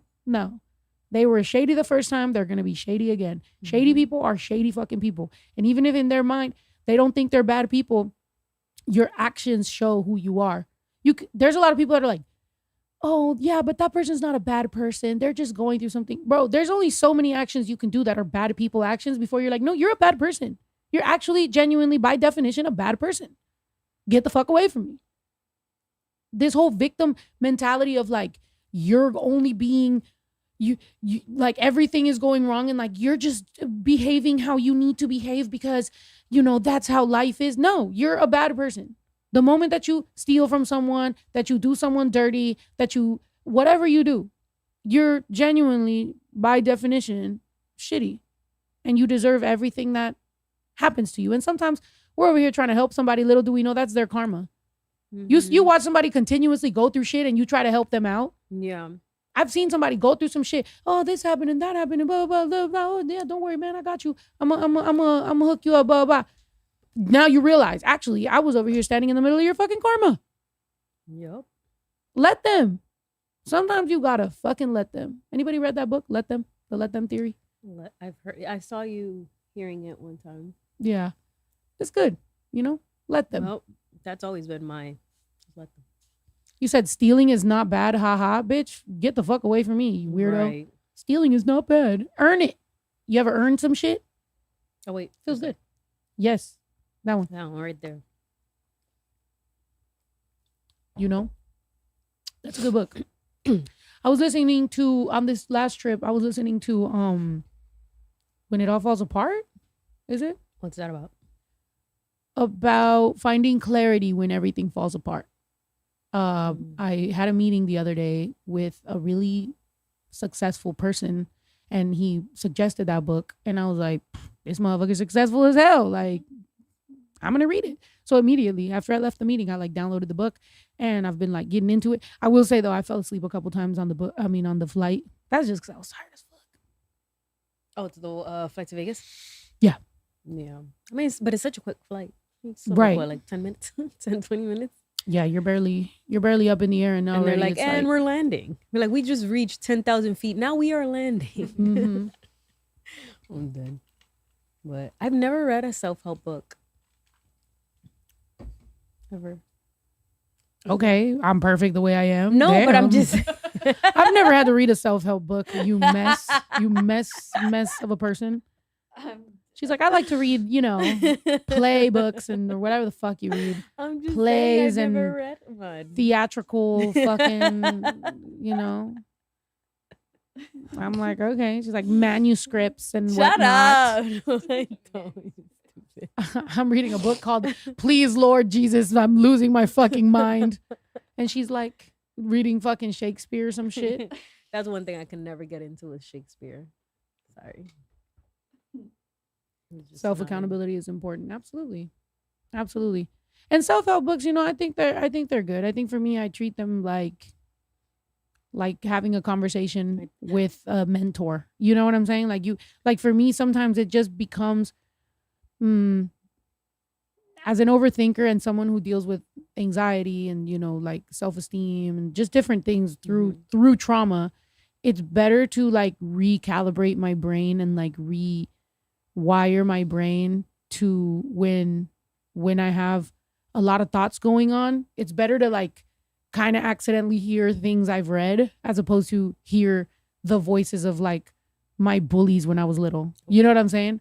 Like there's been, you know, there's only so many times you can hear from like people that you absolutely love that like you'll never be shit. You know what I'm saying? Like that hurts. Like I can hear it from like some random fucking person and be like whatever, but like when you hear it from like someone who was supposed to like care about you, that shit'll fucking, you know what I'm saying? That shit'll fuck you up. So to me, like the more self-help stuff that I read or listen to, the more that becomes a voice in my head, you know, and it just helps.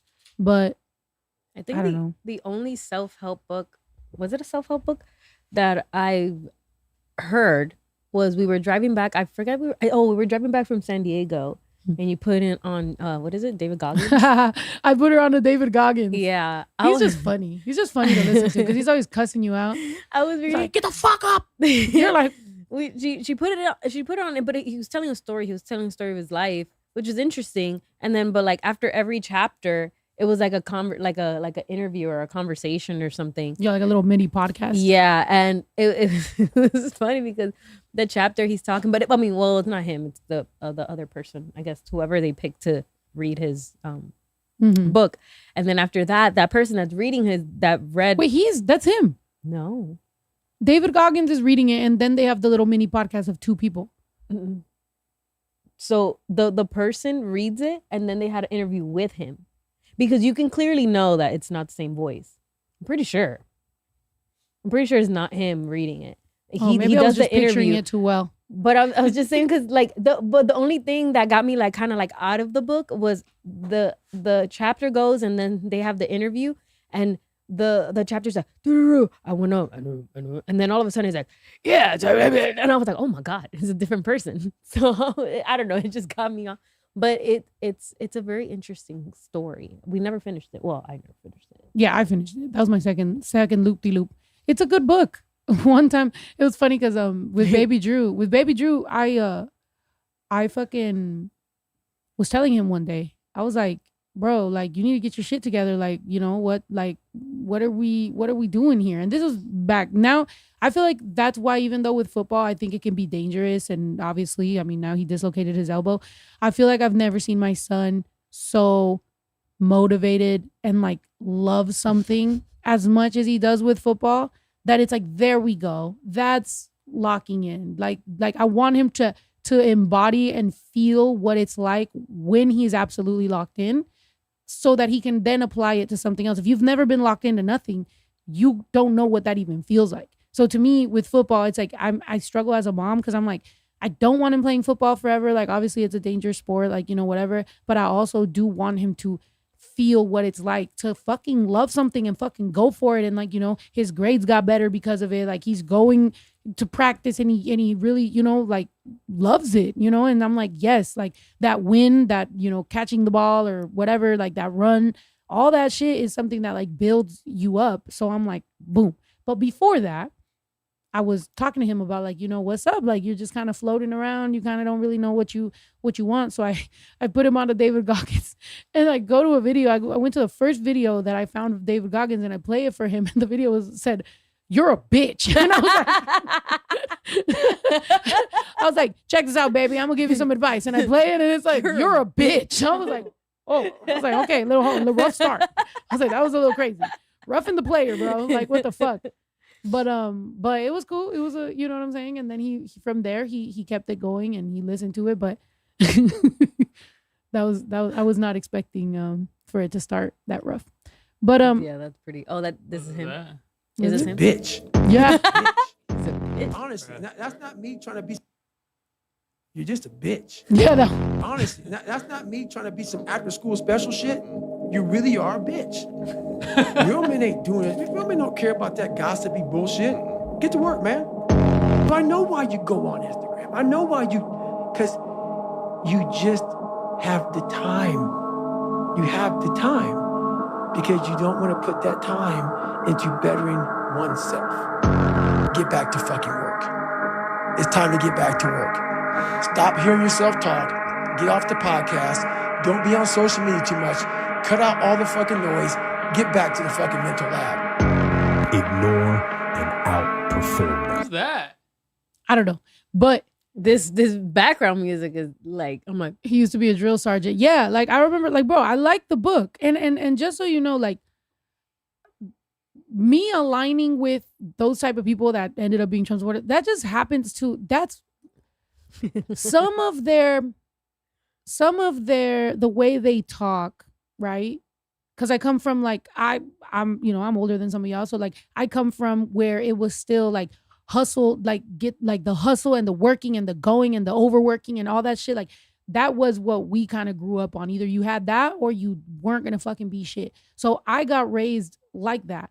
That's why it kind of made sense for me to like that type of content. Now, when they aligned that with Red Pill and they aligned that with MAGA and all that type of shit, that's why I was just like, ooh, that's where you fucking lost me. But there is people on the left that are like that. You feel me? Like I told you, when I went to the what's his name? The fucking super old guy. What's his name? Starts with a B. Bernie.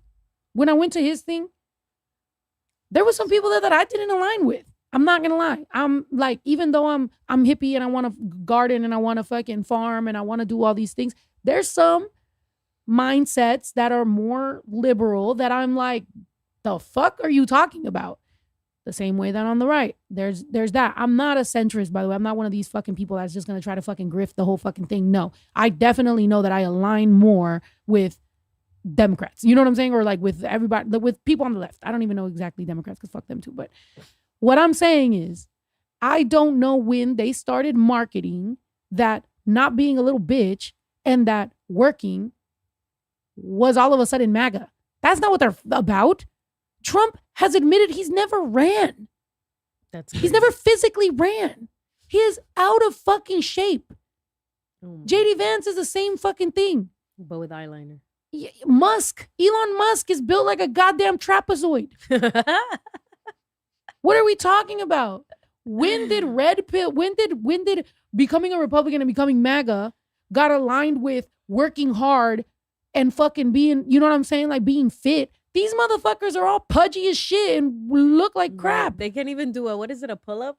I saw that video of them trying to go to the gym and he's like struggling to do a pull-up. That was pretty funny because it made me feel good because I can't do a pull-up. So yeah, like to me, I'm like, they did a wonderful job with their marketing department, whoever they finagled or scammed into being their fucking marketing, because that's not true. There's definitely people on the right, on the correct side of things, on the correct side of history that are in shape, that like to work, that like to build their businesses. This whole concept that like the liberals are just blue hair and gay and whatever, and then these motherfuckers are somehow like all the body, workout motherfuckers. Like, no, it's not.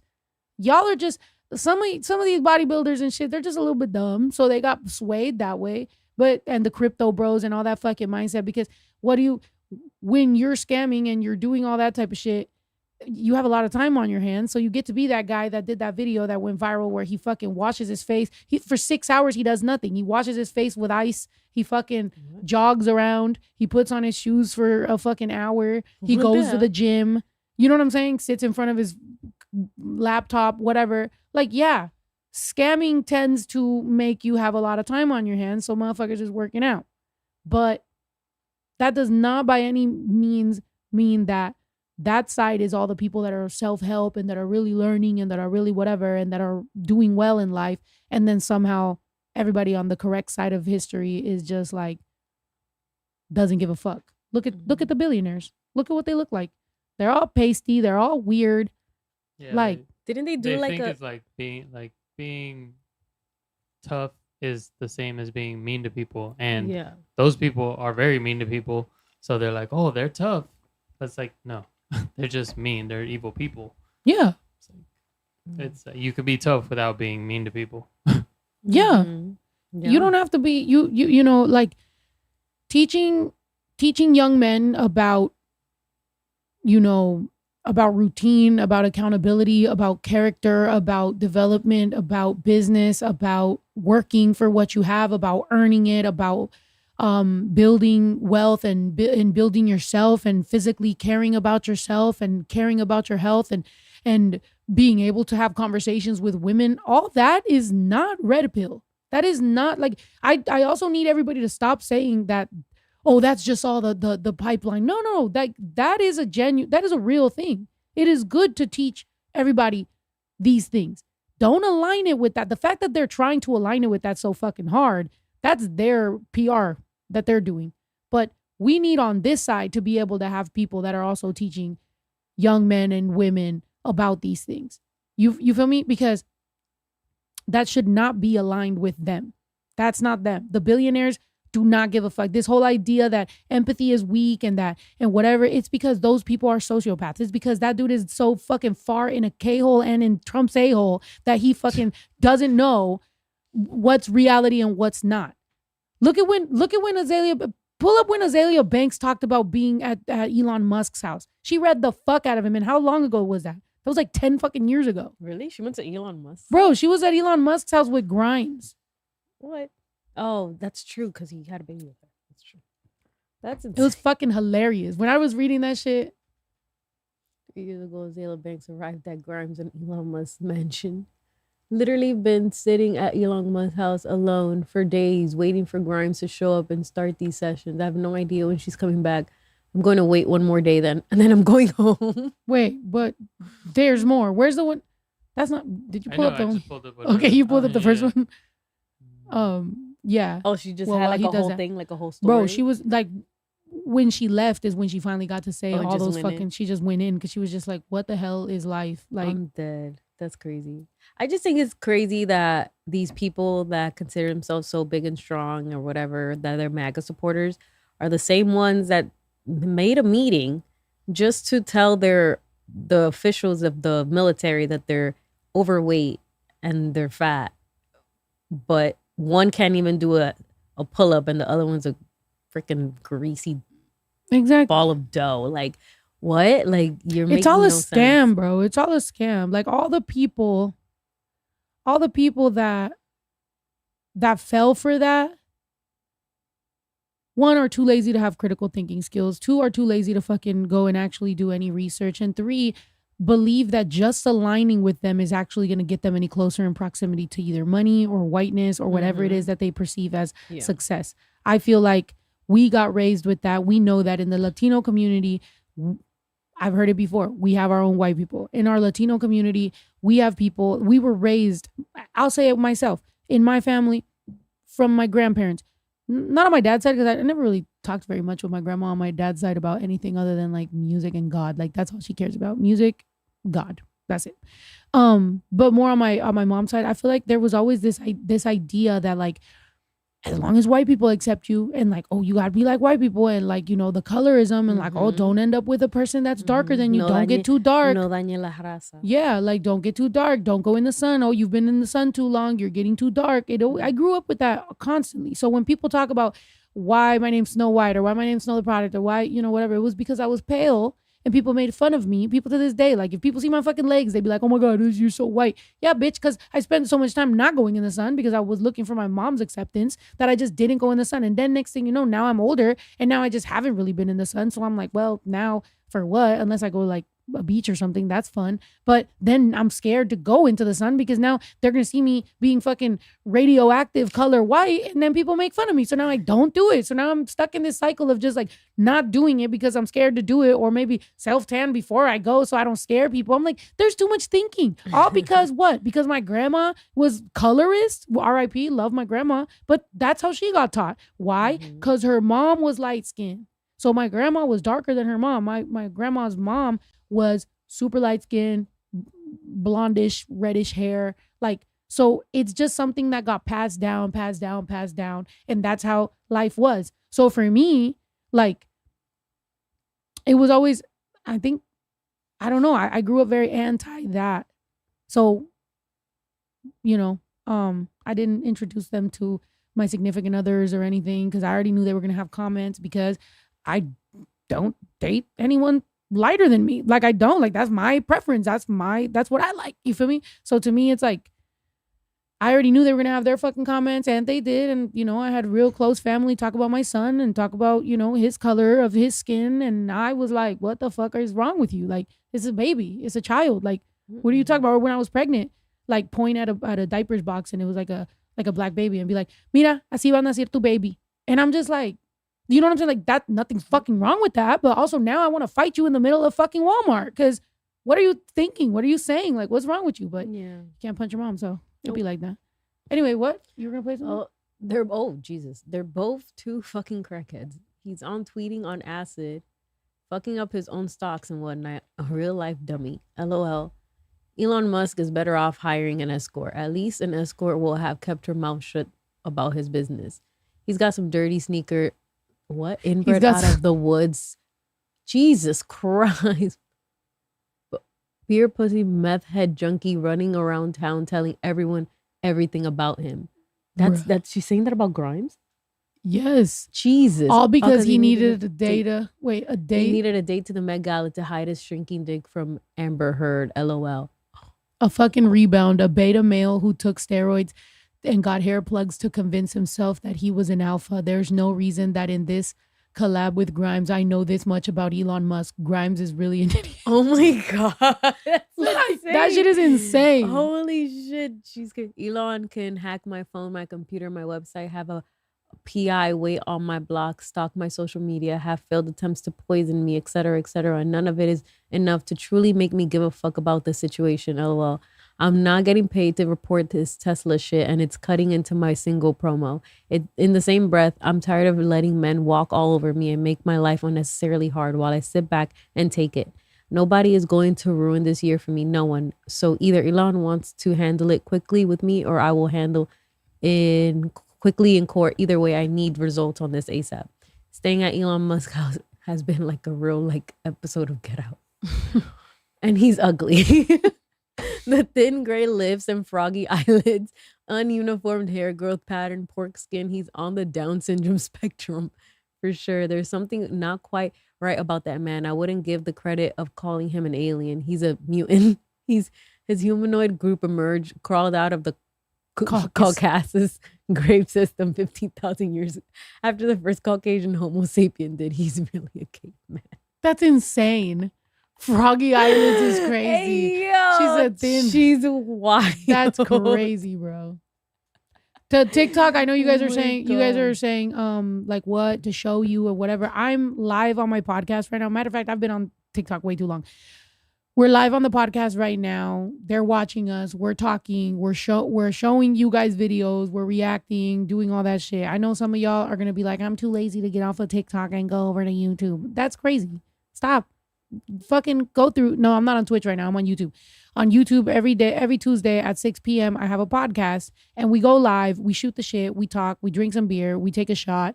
And we just chop it up. So come through, leave a comment. We'll talk about whatever the fuck y'all are trying to talk about, and have a good hour and a half. You know what I'm saying? Just vibe out. Yeah. Okay, I don't know what you're saying. Okay, I would all right, never go over to YouTube, y'all. Love y'all. I would never want to get back on Azalea Banks' bad side ever. Right. The things why that is this not ending? The things that she has said and posted and everything on the internet, I'm just like, damn. Her comeback skills are insane. No, she's a very smart person. Obviously, there's a lot, but she's been right about a lot of things. No, yeah. And smart, and goddamn, she can demolish. Yes, with give her a paragraph and she will destroy you in 5 seconds flat. I'm just like, damn. Her what is it? When you talk shit, that skill is on another Somebody level. said, Snow, coquetear si tienes pareja cuenta como infidelidad. Si te estás haciendo una pregunta que si cuenta como infidelidad, ya traes la maldad. Right? Si ya traes la maldad, si ya te estás haciendo esa pregunta como, no es, ¿qué está pasando? ¿Qué esto y qué el otro? Entonces ya tienes eso, porque uno sabe de adulto, ya sabes si qué estás haciendo. You know what I'm saying? No, ¿para qué nos hacemos pendejos? Pienso que a la gente le gusta a veces, ay, pero yo no sabía. ¿Yo qué voy a saber? Yo no sé. Like, no, ya estamos grandes. Si estás en una relación, ya sabes, you know? Reading, roasting. Yeah, read you, roast Yeah, you. her reading and roasting people is on like a level 1000. You know? Somebody else said something about their family being sick. I think they said it was in the top comments, you know, like the paid comments. She will roast you like a turkey. For real. Roast like a turkey on Thanksgiving. Yeah. They said their mom or their dad that is sick and they were gonna They wanted to come out. yeah. I just wanted to read it correctly since they did do a top comment.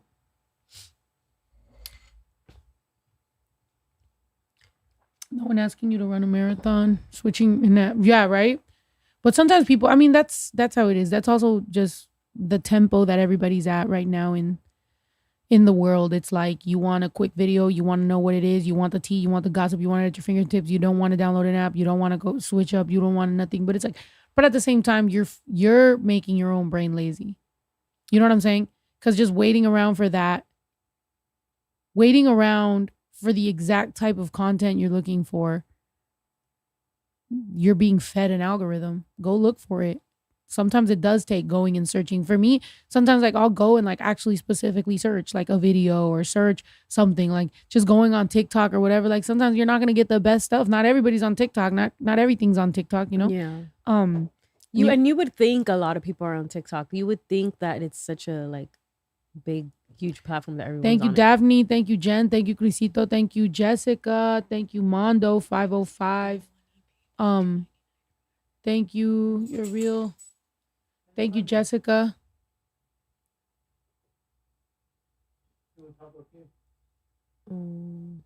Top. No, it was a super chat. Well, why wouldn't it be there? That says super chat, super secret channel Mm-hmm. Maybe they retracted it. I don't know. It was blue. It was blue.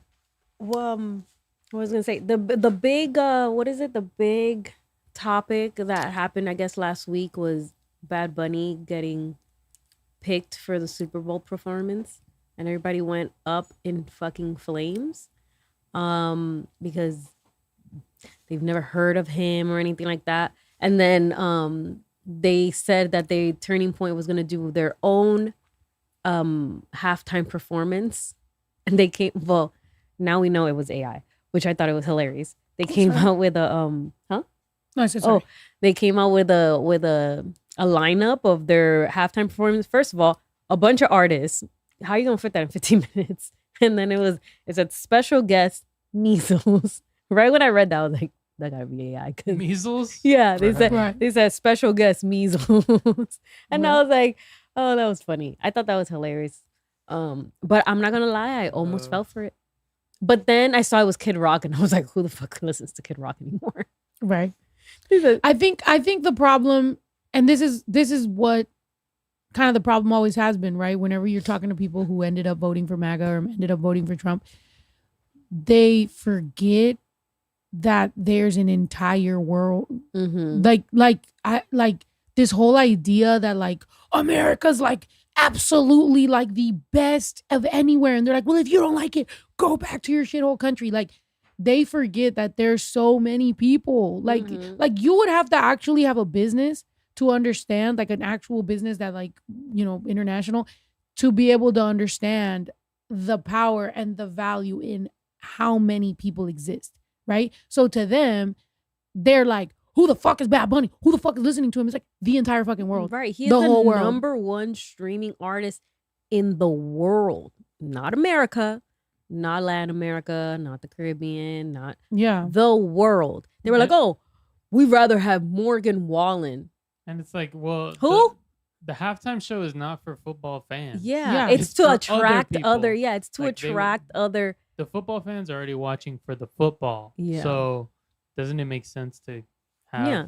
And the somebody that's NFL's fans already aren't football having fans? Yeah, and the NFL's already having games outside of America because they want to keep attracting people from not the United States. So like, why would you ever think that they would put someone that is solely known in the area that you're in to represent the entire United? Like, that makes no sense. Please explain that to me with blocks because I don't get it. Like, why? That's so dumb. Yeah. But then they'll hear what you just said and think that you don't get it because you're not smart enough to get it. Whereas it's really them. It's like you're wrong, but when you confuse us with your dumbness, because we're like, that doesn't even make sense to us.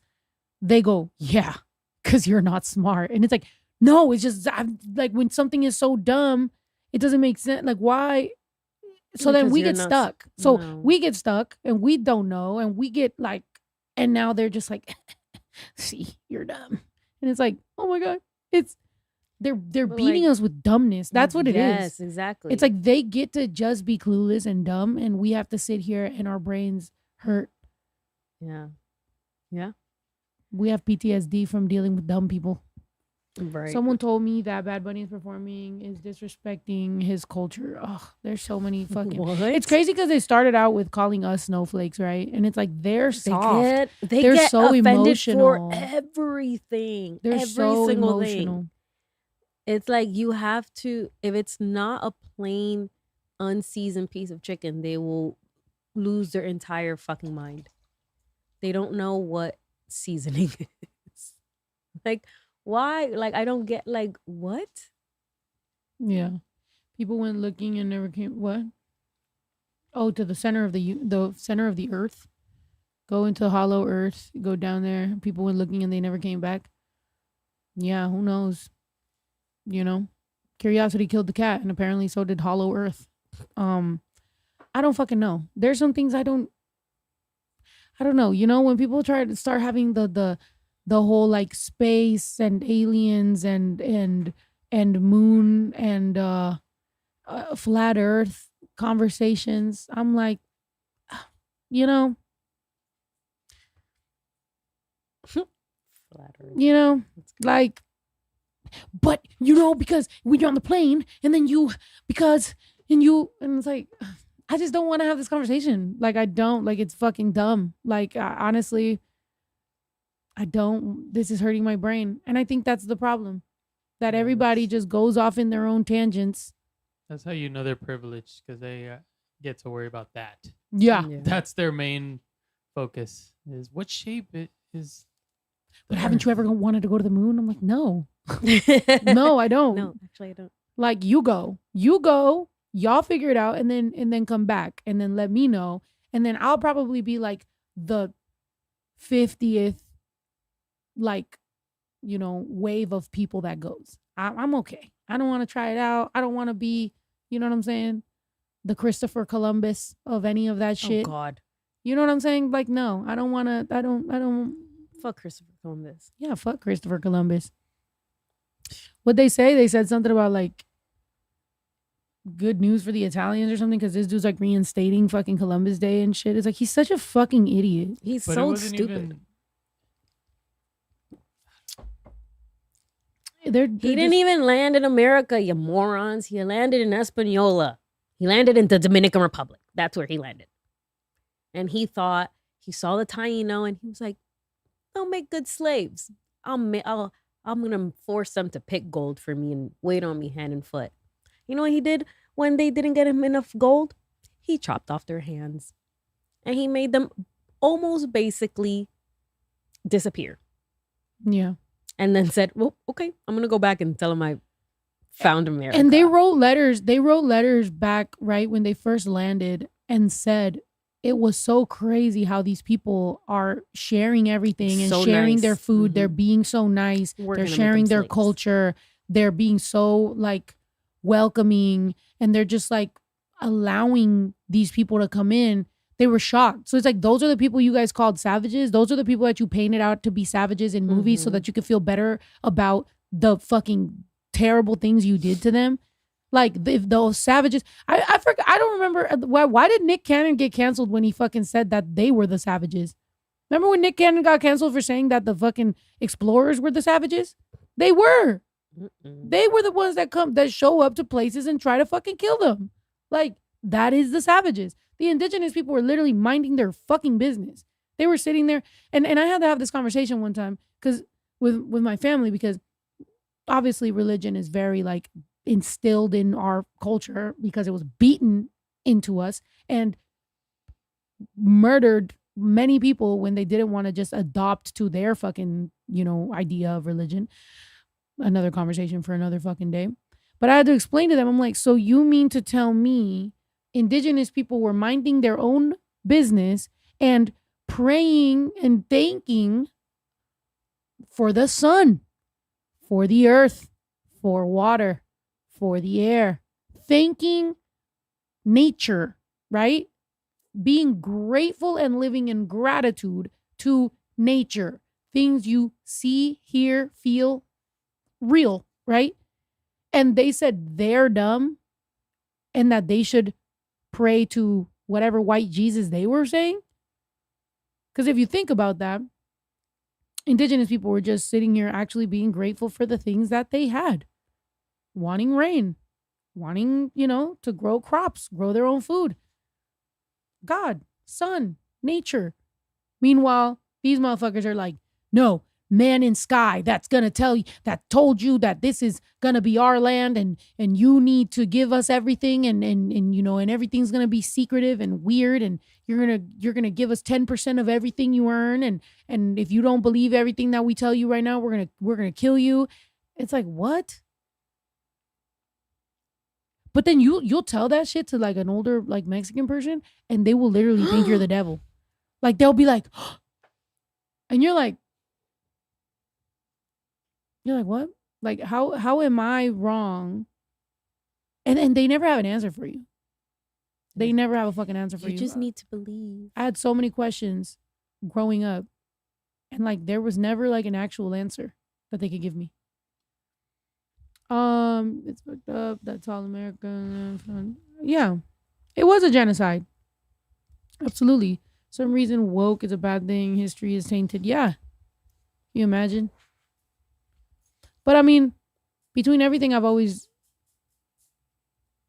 feel like the way I sit here in front of you right now with this orange hat on my head and this Chihuahua on your Halloween shirt and the stupidity that I sometimes show you and streaming and whatever, like, I think it's like, I've made it so that I'm not taken that seriously sometimes when I tell you that I'm woke. You know what I'm saying? Like, how many years ago did I tell you that? How many years ago was I like vibe higher and like my company's called Illegal Alien? Like, everything that I've ever done has been all of these things. This is, aiming for better though. Like, all of these things are literally like a constant search for better, for happiness beyond just like financial, which is also what the fucking thing that sucks. I be telling that to everybody that knows me for real in real life. I'm like, I wish I was more money motivated, because if I was, I would find more happiness in that. But I don't. And that sucks. Like, have you ever met somebody that wishes they were more fucking money motivated? Like, I wish I was. I wish I could really be like, fuck yeah, like I want this amount of money. Like, bruh, it makes everything fuzzy. Is that weird? It makes everything blurry because it's like I don't really have like a set goal. There's not like something that I'm like, absolutely, this is what I want. I don't see value in most of those fucking things, and that fucking sucks. Is that depressing? Am I depressing everybody right now? I'm sorry. I'm 2 beers in. I'm like, damn, I sound miserable. This girl last night, fucking Data, was asking me that. She was asking me some questions that I'm like, okay, this is like late night conversation shit. Like, this bitch is asking me. I was just sitting there and she's like, but why? And I'm like, girl, I don't. She's like, but why do you still suffer from depression? Don't you have what you want? I'm like, I don't know, girl. What the hell? It's chemical. It's just my brain. My brain just likes to tweak out. What do you want me to do about it? Huh? Yeah, I feel like a lot of people are like, well, if you like have the mentality that if you have everything, then there's nothing for you to be sad about. But not physical things and all that like fulfills what your brain thinks. Yeah. Like whatever even like your heart and stuff. It's just different. That's why a lot of rich people also are like the people that have everything, like They're the are most depressed miserable. and like, and are, unfortunately suicidal and all that. It's because that's not that doesn't complete them. All these physical things and Shots fired. Just attack me while I'm down. I'm already literally saying it. Like, that's why a lot of people that are rich are suicidal and depressed. I'm like, no, I'm just like, saying. first of all, what the fuck did I fucking do to you? Jesus. I'm just saying. So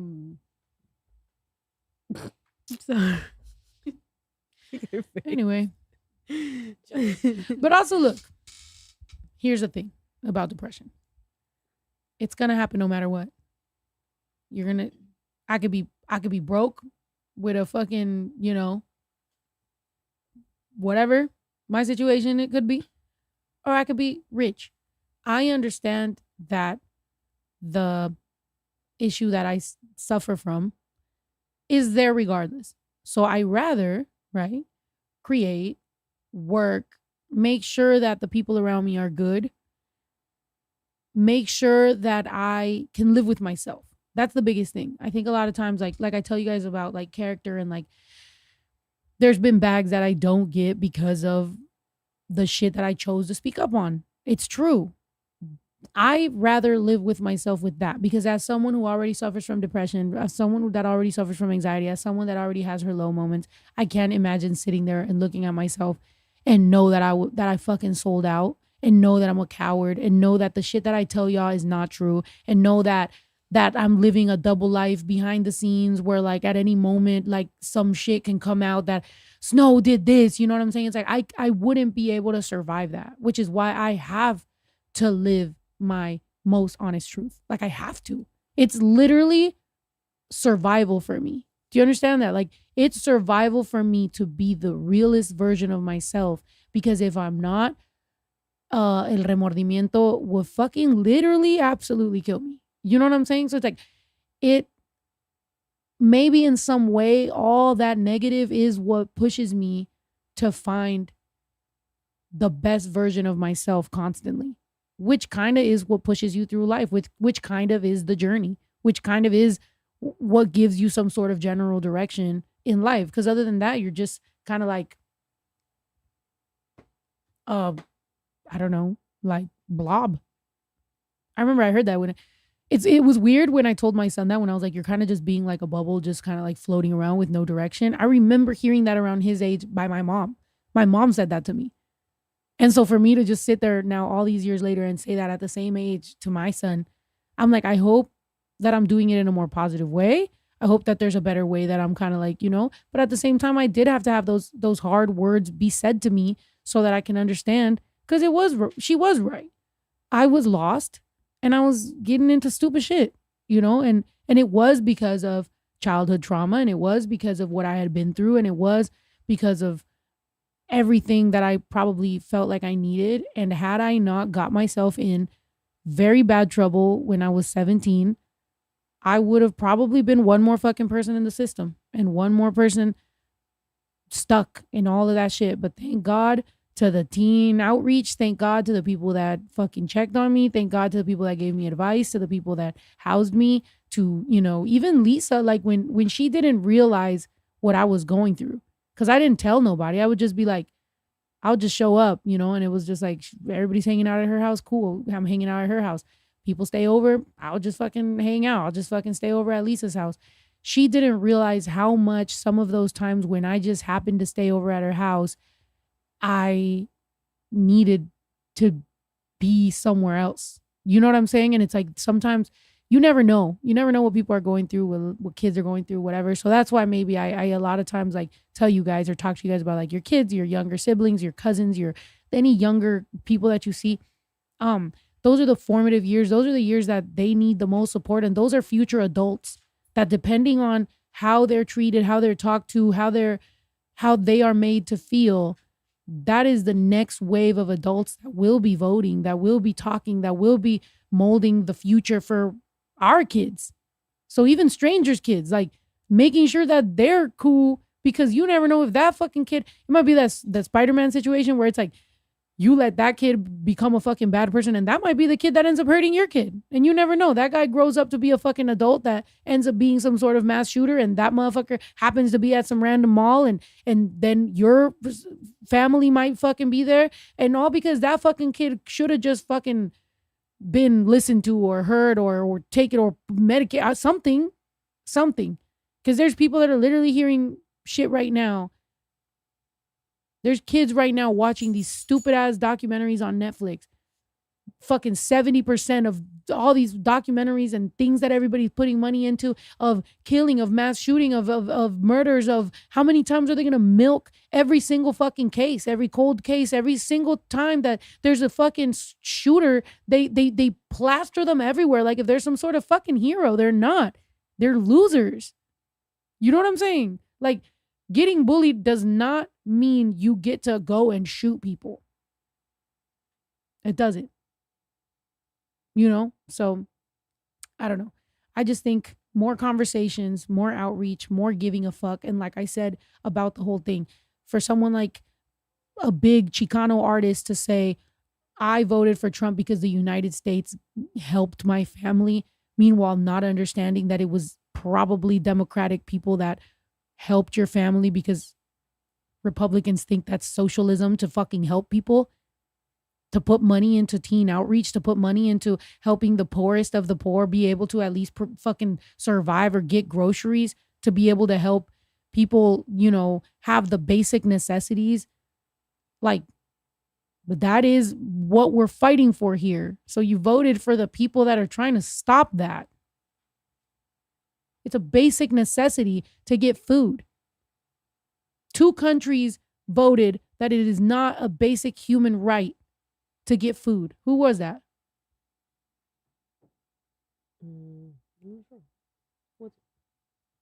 My brother's about to look it up right now. The entire fucking world. And 2 countries voted that food is not a basic necessity, human right.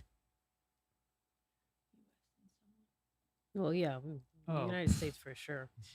Who is it? United States and Israel. Of course. Why am I not surprised? United States and Israel. The fuck buddies. That's the 2 people.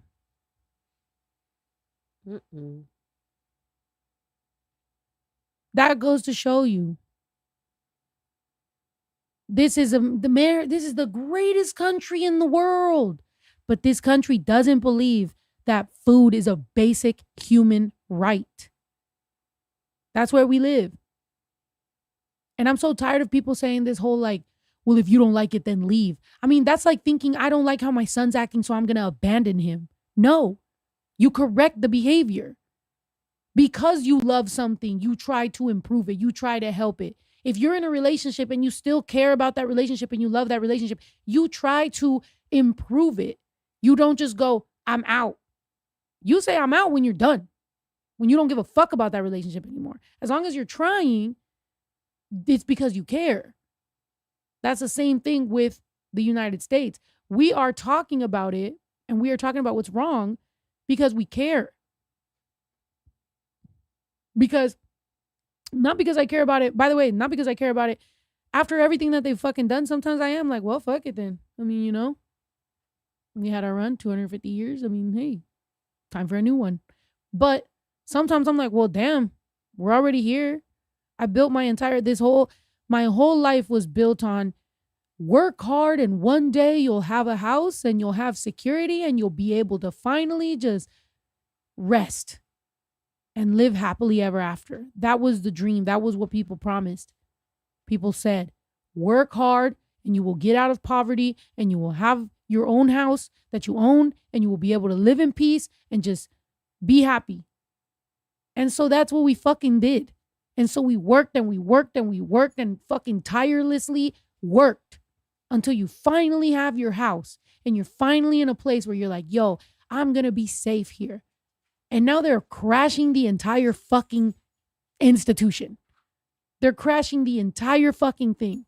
They're trying to get it to the place. I know what they're trying to do.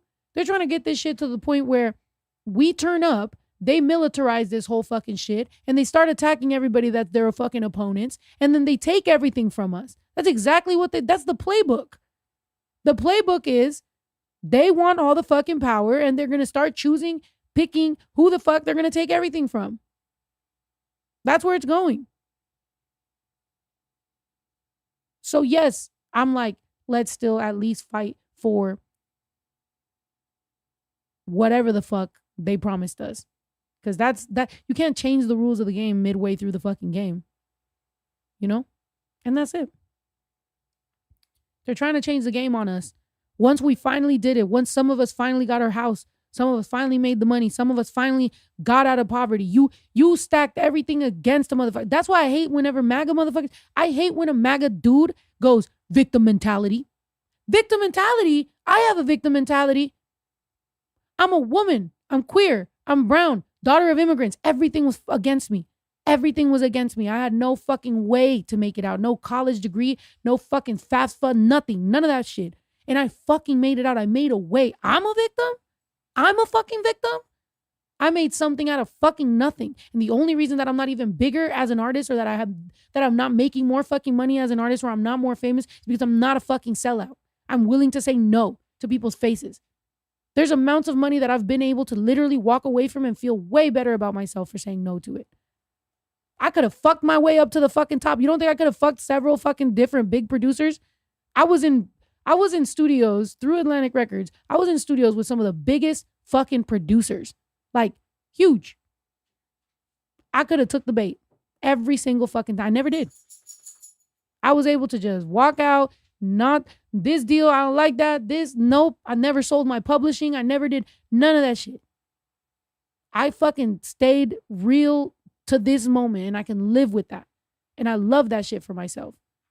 Period. But at the end of the day, trust me, a victim, I'm not a fucking victim. I made this shit happen.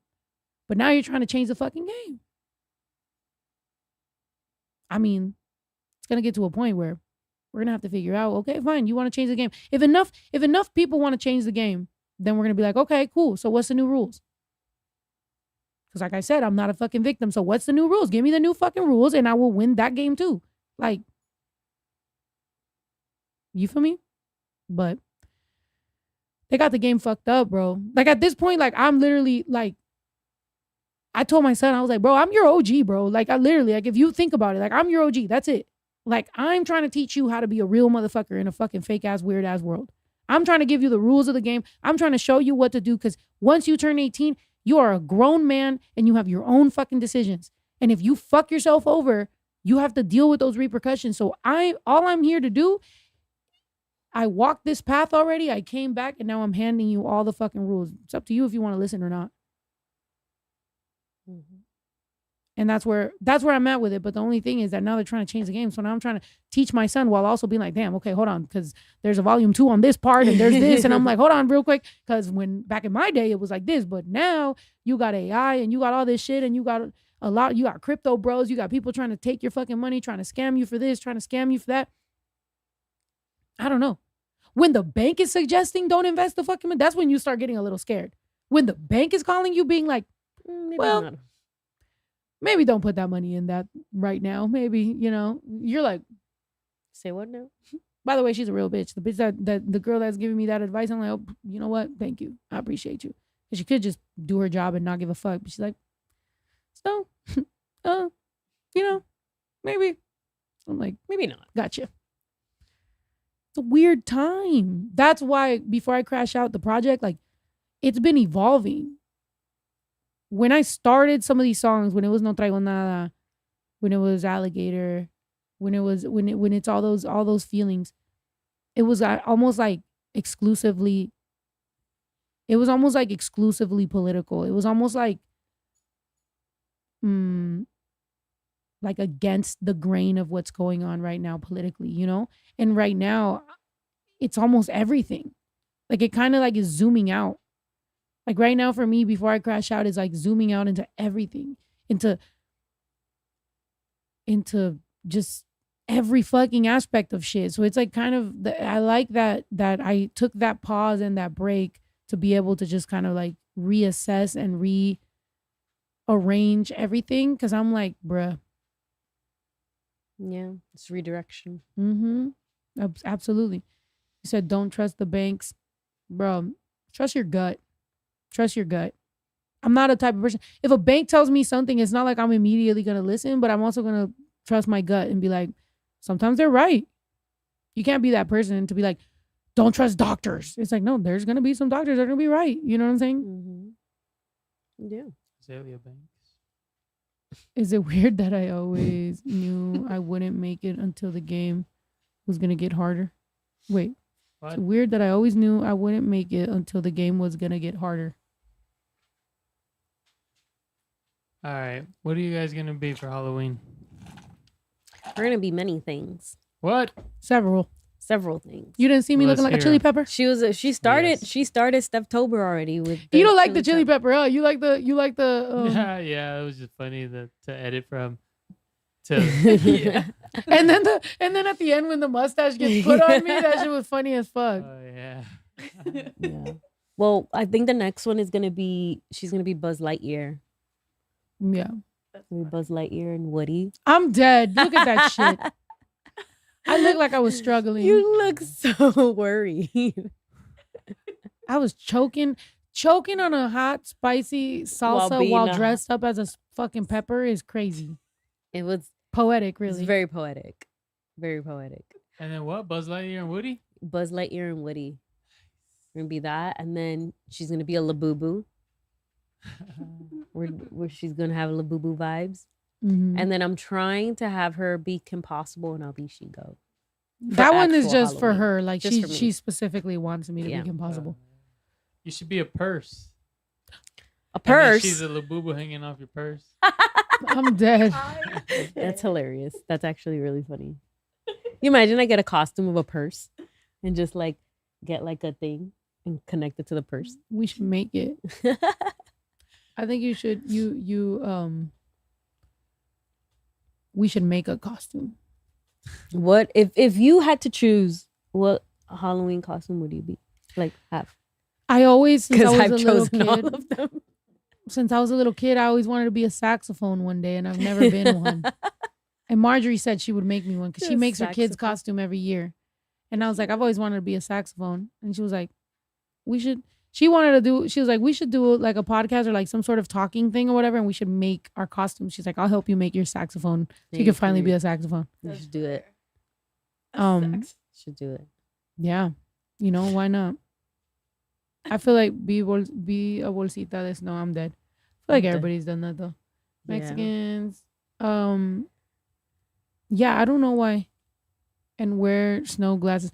Bro, speaking of glasses, I need to find my glasses. Lately, the squintation that be happening whenever I'm reading is crazy.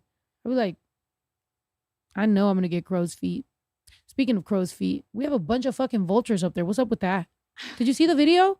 Like 10 fucking vultures in a tree. I was like, yo. They made a nest up there? I don't know what they're doing. I don't know if they're waiting for Pancho to come outside or what the hell they're doing. They're just like this. Like that dude that is like this in the meme. Like, oh, yeah. What, that's vultures? them. 1 billion fucking vultures, dude. Oh, they said that. Oh, that's actually really smart. You should be a saxophone. I'll be Lisa Simpson. I'm dead. Just her playing me out. Never mind.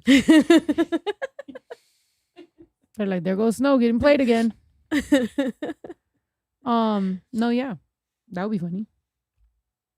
You said vultures look crazy. No, yeah. Oh, yeah. Who would be Well, what's his name? Leo said he was gonna be Sully.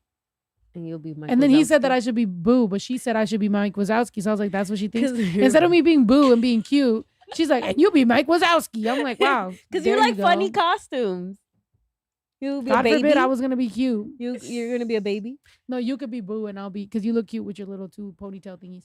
and then I'll be Mike Wazowski. Yeah, you're fine. Mike Wazowski.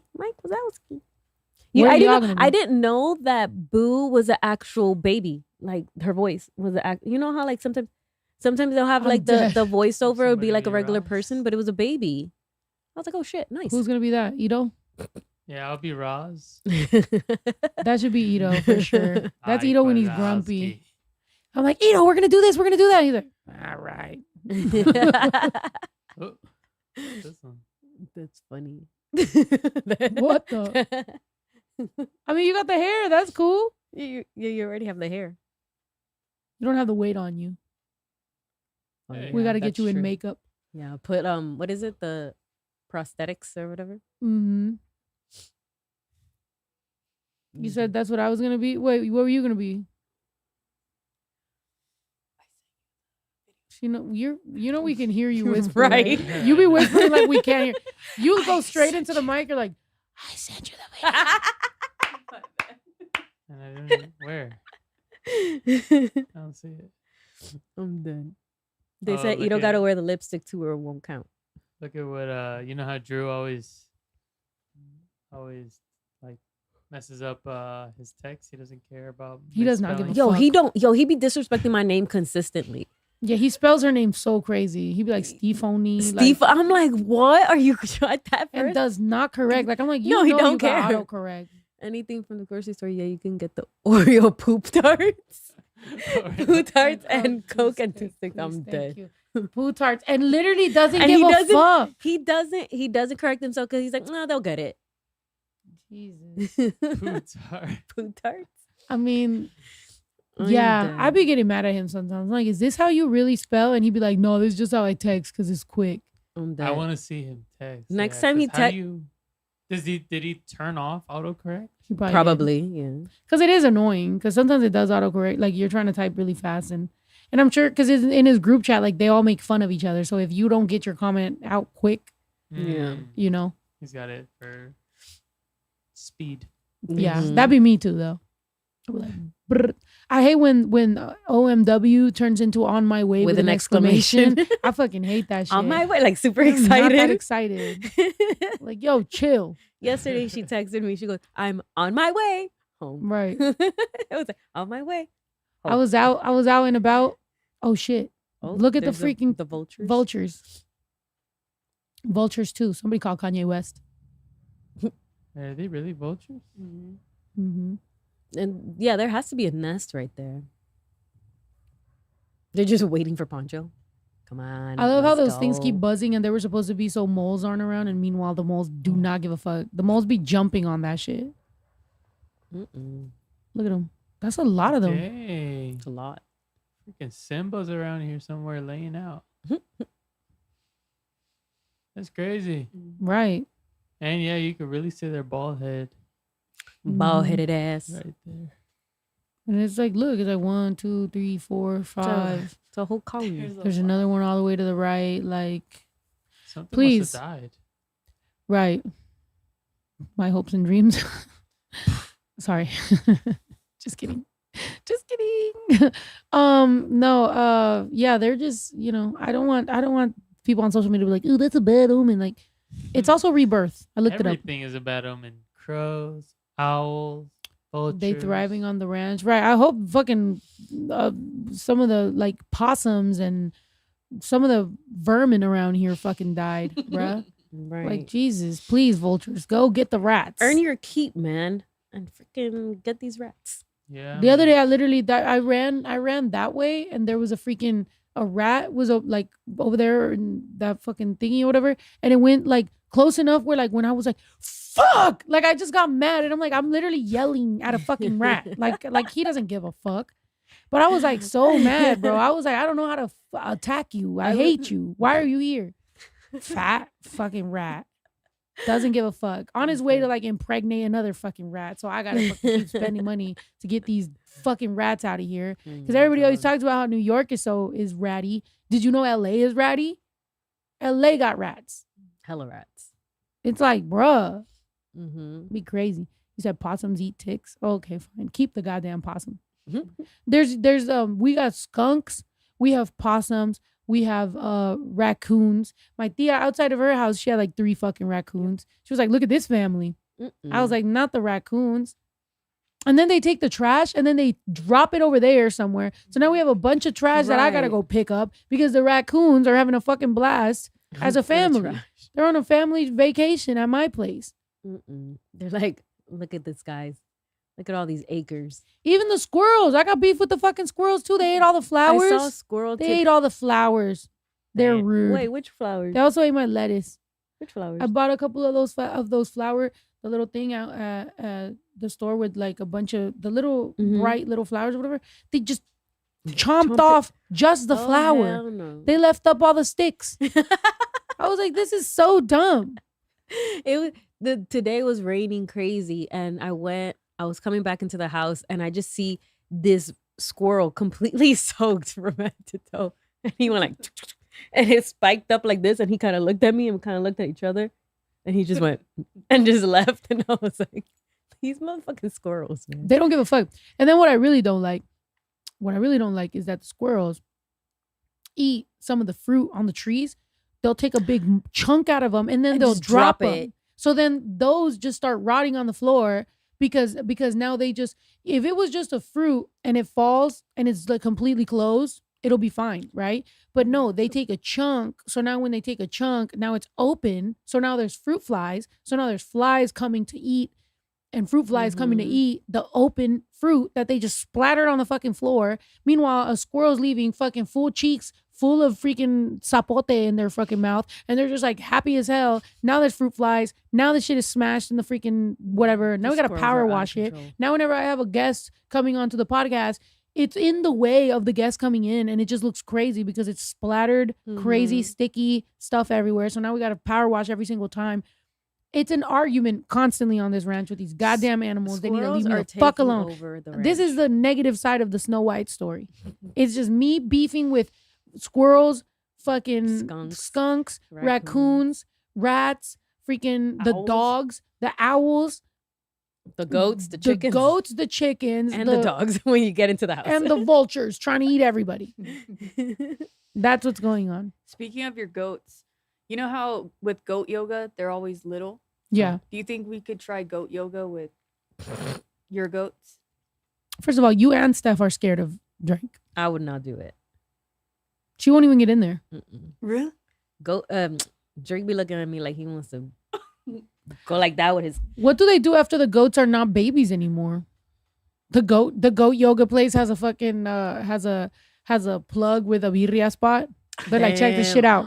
When the baby goats are done with the yoga, bring it over here. It's like right next door at the tacos. Like, right. They're like, It's a parkour. Sushi will be great there. I'm dead. They're just fighting. But yeah, none of them have horns. Yeah, they're cute when they're little. Oh my God. They're cute when they're little. If Drake hits you, that's not cute. Right. That looks like it'll hurt. They throw you into a different dimension. They get the pygmies so they stay small. Makes sense. Yeah. I didn't buy my goats. If I would have bought my goats, I would have been smarter about my decision with my goats, and I would have bought different ones that probably like jump or do something interesting. I was gifted these fucking goats. These crazy goats that I have. And now they're just fat and weird. And they don't do anything. And they hate the rain. So today they were inside the entire time? Yeah, until it stopped raining and then they finally came out. But they were scared of the rain. That's why I put the tarp over their whole thing so that way even through the front it's not coming through. Nice. Yeah. Today was eventful on the ranch because it was raining. The rain on the ranch is great for the plants, but it's bad if we forget that we have things outside. Yeah. So my booth got wet. My brother saved the day and put it inside, which was a lot of work. And thank you, brother, for doing that. But I mean, I'm glad overall that the ranch is gonna get some water. But there was like mini pools and everywhere. Yeah. There's a flowing stream back over there. Right. My aunt's car got stuck. Like Yeah. it's just been an eventful day. And I wore sandals. Yeah, the one day. Yeah, I feel like I've never seen you in chanclas. The one day she brought sandals. And My socks. attention span has been shit lately, like really bad. And when I got out of the car at the ranch, I looked down at my shoes and I was like, oh, not a good day for these. I'm dead. I didn't even know I had them on. Did you bring the boo boo? No. Oh, baby Drew was looking for him. Oh yeah, no, I brought TJ. Oh, literally, baby Drew was like, "Where's Taz?" Oh. I was like, "Oh my gosh, he loves Taz." boo-boo. I know. You said chickens are a pain too. I mean, at least the chickens. I feel like the chickens, for the most part, are pretty chill. I think now my beef is with the roosters because now I have two fucking All of a roosters, sudden, we have two roosters. and they are the worst. One in the front of the crowers and one in the back. So you get The both one of them. over here in the back, the way he goes, like he's so bad. He's not smart. Yeah. That sounds. He doesn't have the caca, like no, he just sounds like he's having a fucking aneurysm. I'm like, dude, what the hell's wrong with you? What are they gonna do? Just be roosters? Just keep on embarrassing us in the neighborhood? It's not like they're gonna turn into chickens. They don't turn back into chickens. That's it. Girl, Jenny said, "Are you sleeping enough, Alyssa?" No. She said, short answer, no, absolutely not. Well, yeah, I learned this like last week or something that I thought when they clipped the bird's feathers, it was like permanent, but no. What? Did you know that? Oh, it grows back? Yeah, The feathers? They make Wait. it seem like, oh, they clipped the bird's feathers, that it's never gonna be able to fly again. But it's just. So you just give Wait, it is a it trim. clipping wings?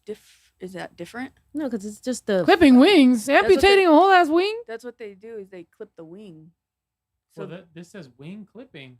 You do not cut the two outermost primary feathers. Above, you may decide to clip the flight feathers of one wing to prevent your whatever injuring itself and flying in the room. These out feathers will be molted. That's fucked up though. Didn't they just make it illegal to declaw your cat I in was just California? gonna say that. Yep. So if you Loosen can't declaw your cat in You California shouldn't because you know you shouldn't, wing you clip shouldn't your be bird. clipping your bird's wings. Let that But, bird be a bird. Yeah, that's true. But I mean, I guess I just thought that it was a permanent thing when it was like, oh, they clipped that bird's feathers. Oh, they said yes, they grow back. It's so they don't get much height. Also, when they're like inside birds, so they won't fly away. Yeah, Oh, so like the they time still when in the fly? gym. Just low, kind of like. I guess it won't Flappy go Bird? as high. Yeah. Yeah, it's like when those birds got stuck in the gym and they were like about to hurt themselves. That was so crazy. There was so many of them. They're just like, ah. Oh, I And I'm like, hated that. please.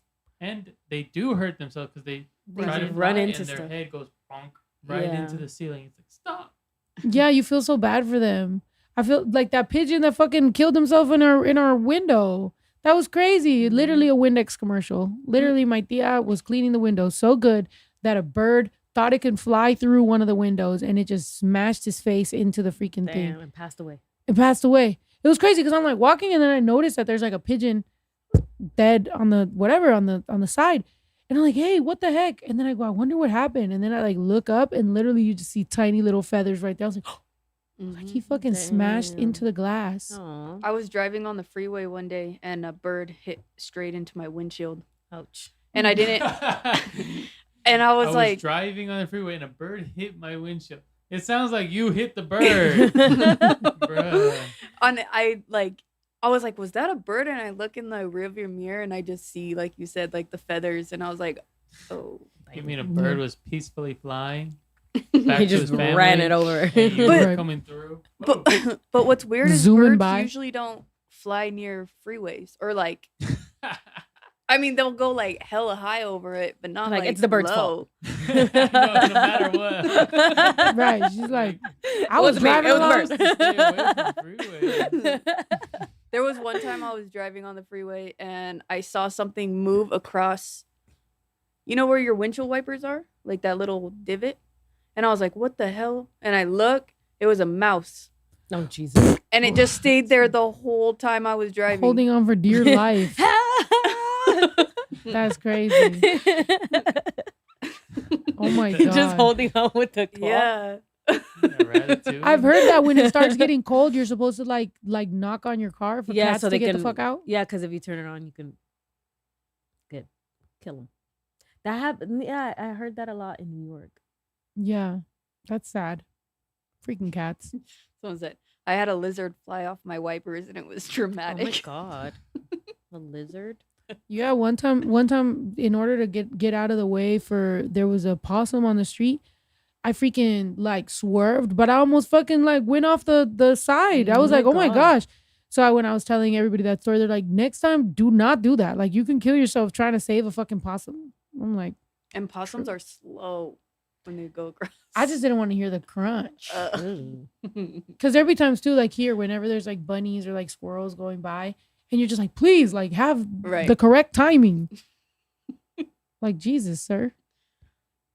The one thing that popped out on me, like really close, was a coyote. Oh, geez. Leaving here. Oh, yeah. Yeah, we were going to the freaking warehouse and she goes, oh, look, a coyote. And walks towards it. And I'm like, no, let's go the other way. What are you doing? What the hell? Even coyotes like her. She's like walking towards him. I'm like, what are you doing? The coyote. And she's like, they're more scared of us than we are of them. And I'm like, I don't give a fuck. The coyotes are like, I heard you're the one with the steak. So you're the one. Yeah. Right. You're the one that they call the dog whisperer. But it was funny. Your brother told me, he was like, look at this. And he shows me a video. And my dog was in his hamper. What the? Like standing up. Like my dog in his hamper? The hamper? Yeah, like the hamper didn't fall or nothing. My dog was just in it. What he the just hell? sneaked into his room and got into his hamper? What the hell? I don't know how. I don't know what was his plan. Get out or what? What the hell? What the hell? That's like Benji today. He was on top of the fucking TV because the bed was on top of the TV. So he got on top of Benji's big fat ass is on top of the fucking TV. And I'm like, what is wrong with this guy? Get this guy out of here. He's like, that's my bed. I'm getting on my bed. Right. No one's telling me Benji's a brat, y'all. Just so you guys know, Benji, out of all the dogs, Benji is the most bratty. He's gonna do what he fucking wants. Because when you're trying to take all the dogs out to pee, and if he's not ready or if you don't get the fuck out of his way, he's like, I'll pee when I want. You're just like, Benji, get your ass outside. Yeah. Your tia said that she, like, when you guys were on tour, then the way that she would get him to go pee is that she would open the door and just act like nothing, like she's not paying attention to him. And that's when he would finally like walk and go in. Yeah, Benji wants it to be his decision. Yeah, it's like I'm deciding to go pee. You're not telling me that I need to go pee. Right. Pancho, he doesn't do shit. That's why I'll always ride and die for it. Oh, what's going on? Why? Traumatized. Leave that old man alone, right? Benji's old ass. I mean, he does have an old man mentality. Like with old men, like you can't tell them what to do. They'll do it themselves. Little grump. He's a grumpy man. And then he'd be like, oh, when Benji and Brinks get into it, I'm not a fan. Yeah, they be going in. They're crazy. Crazy. But you made it back for the rest of it. Oh, yeah. Wait, is that a picture of me? I was like, that looks like me. Oh, that's a picture of me. Kind of dogs am I having?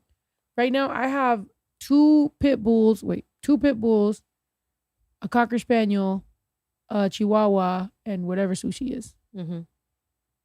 Whatever that is. Sushi's and then a Alyssa mutt. has 1 million. Alyssa has a whole farm full of animals. And she brings them through. I wanted to get a genetic test for Sushi to see exactly what he is. Palantir's going to steal his information. It's $100. Hell no. We're not for spending genetic $100 testing just to see what kind of dog he is. I'm like, you know what? Sushi's just sushi. We can spend that $100 on sushi. Like on actually eating sushi. That sounds good, actually. You know? Hey, I'm getting hungry. Either way. We're going to get tacos or we're going to look at the grumpy boy. Yeah. He was just there chilling like this. What the hell? That's so funny. He's just chilling. Does he do that at your house? No. So I think he was probably walking. Ha! Oh, and proof fell? your drawers are open too, because you always be talking about how I leave all the drawers open. I don't be in your room, and look at that. Yeah, that's no, you. they're open, but you can't leave them all open because if you do, the whole thing's gonna tip. So I know. He's like, there's a science. Only leave happens. 2. He's just there. He's I just think, there, like, to be honest with you, I think he fell in it. and Right. was like, help. I think so too. I think he went from the Although side of the there's couch to the clothes and And then just fell. fell. Yeah. And then he just He's just like, I guess this is where His leg, is that his leg Yeah. up? help him. It seems like, like a "Oof." comfy spot, but He I don't looks know how he comfortable. was gonna get out of there without me showing up. I'm dead. That's so funny. and Ito was like, he wasn't even stressed or anything. He was He was just just chilling. chilling. Right. He's like, well, there's worse places I could be. Right. He was Big Mac chilling. He was like, this is comfortable. When I was little though, I fell my mom had a thing like that, and I made stairs with it. So I know what you're talking about it tipping over. I made stairs, so I pulled the lower one all the way out, and then like little and little and little, and I tried to climb up it, and when I climbed up it, everything fell on top of me, including the TV. Oh my God. Yeah, my mom definitely remembers that. She said that I was always very inventive and creative and always finding new ways to get myself hurt. And I was like, great. That's It's great. like when we went in the house and drew the walls or whatever. Was it a wall? Like Which the one? little fake brick wall that we had. Oh yeah. Fell over. Oh yeah. I know. And then there was like a mirror that almost fell on him too. And then I remember he like shared that story, and I'm like, oh my God, people must think I'm a terrible parent. That he was like 2 times this week. I was like, Jesus. It was the same week. Yeah. I was like, oh my gosh. You said everyone's so creative, right? Mm-mm. Yeah, I mean, when we're kids, we just be doing stupid shit, honestly. I feel like, I don't know. I was just inventive. I'm glad that I have a creative outlet, because if I didn't, and an idle mind is a devil's playground. So try to get your kids into hobbies, try to get them to like certain, art, something to create, because otherwise people just start being inventive. Next thing you know, they're finding new ways to get themselves in trouble. They're doing new weird shit, and you're just like, what are you doing? When I lived with my big brother, like my big brother lived with us, he would put a shoe right on top of the door and make it, and like close it just enough. So whenever you opened it, the shoe fell on your head.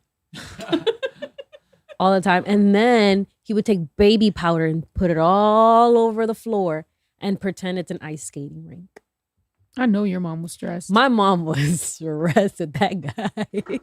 That's insane. The amount of times that shoes fell on my mom's head or my dad. What the, just for entertainment? Just for pure entertainment. Shoes fell on my head all the time. There was one time a heel fell on my head. That hurt. Y'all never walked in the room. and Y'all just never beat his immediately- ass? Y'all should have beat his ass. We should have. Maybe he wouldn't. Oh, sorry. Yeah, maybe he wouldn't be a Trump supporter now. An idle mind is a devil's playground. Yeah. Look at this This idle mind. Was that the squirrel that I saw today? idle squirrel. That looked like the squirrel I saw today. Look at- Oh, damn. Dang. Okay. That hop. Go again. Damn, look at that air. He got it. He wiggled into it He's a like, little. yeah. It's like, I got this. He wiggled in it. Oop. He said, And then he found the eating the perfect- fucking guayabas. Look. he He's like, found the yes, dinner perfect yellow time. one. He passed by a bunch of green ones. He's like, I want the nice ripe one. Dude, look at him. Look at this freaking Terminator. He's like, where is the perfect guava I'm going to eat? I'm just So- going to take one bite So they're and not then drop it colorblind? on the floor. Look at him. Eating all our freaking fruit. Right. Look at him. Oh, and then going into little, and then eating. Nice. Must be nice. Must be nice. They're slowly turning into freaking, they're getting taller. They're being able to fly. He looks like he's about to be a freaking a standing up walking person. Like he's evolving in front of our own eyes. 5 generations from now, he's going to be a little man. He's going to be walking around. They said, Snow, where can I get that Panchito shirt? Yeah, what are we doing with this? We dropping this? Yeah. Drop the poncho Part of the shirts. Halloween What should it be collection, called? the poncho. It should be called. Scary poncho. It should be called. Guys, what should we call this? Poncho. Poncho Ween? Ew. Yeah, no, never mind. Bunch of wiener. Pancho Ween is crazy.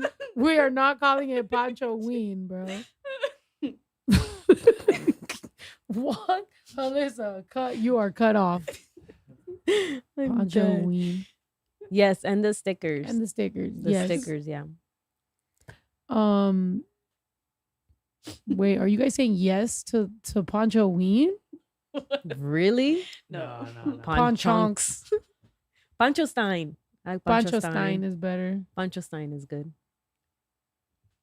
Yeah, I like Panchonks or Pancho Pancho Stein. Halloween Chihuahua shirt. But I just go with the good old description. Halloween Chihuahua shirt. Halloween Chihuahua shirt. Panchocula. Right. That's dope. Yeah, we'll do the Panchitos. Pancho Ween. No, not Pancho Ween. Pancho Stein. Pancho Weenus. Ew. Guys, what the hell? It's getting late. All right, guys. So officially, this is dropping. Also, this Thursday, don't forget, there is the thing with the radio station. So make sure that you guys are, hitting them up, whatever. If you guys want to show up, if you're definitely a barrio in the Chan Chan, or if you're a day ones, let us know so we can put you on the list. If you are a day one and you're in LA and you want to come to this event, or if you are being in the chat, let us know.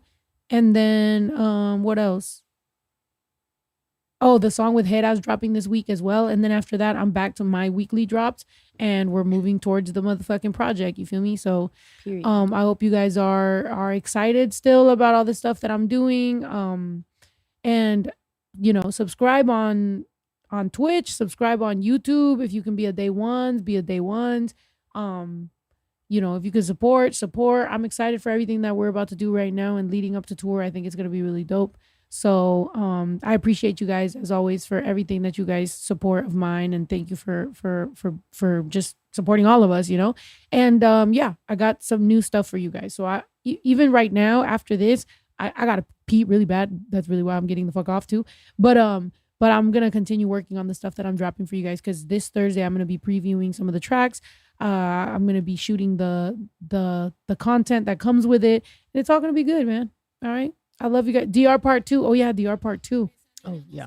We gotta see how far along Ito is with it. But it is a big episode, so you guys will see that too. I'm a FIFOL and I would love to go. Okay, Sonia, yeah, hit us up. If you're a FIFOL, you guys already know. FIFOL means you are both a day ones and a subscriber on Twitch. If you are both of those things, then you are officially a FIFOL. And thank you so much to the FIFOLs that are supporting me everywhere that I fucking go. I appreciate you guys. A lot of new music coming out. Thank you for being here. Get the poncho shirt. Get the poncho shirt. Not Pancho Ween. Pancho Stein. Pancho Stein. All right. Thank you guys so much. I appreciate you guys. I'll see you guys next week. Thank you. Esa niña no se aguanta. Quiere todo porque el pussy sabe a Fanta.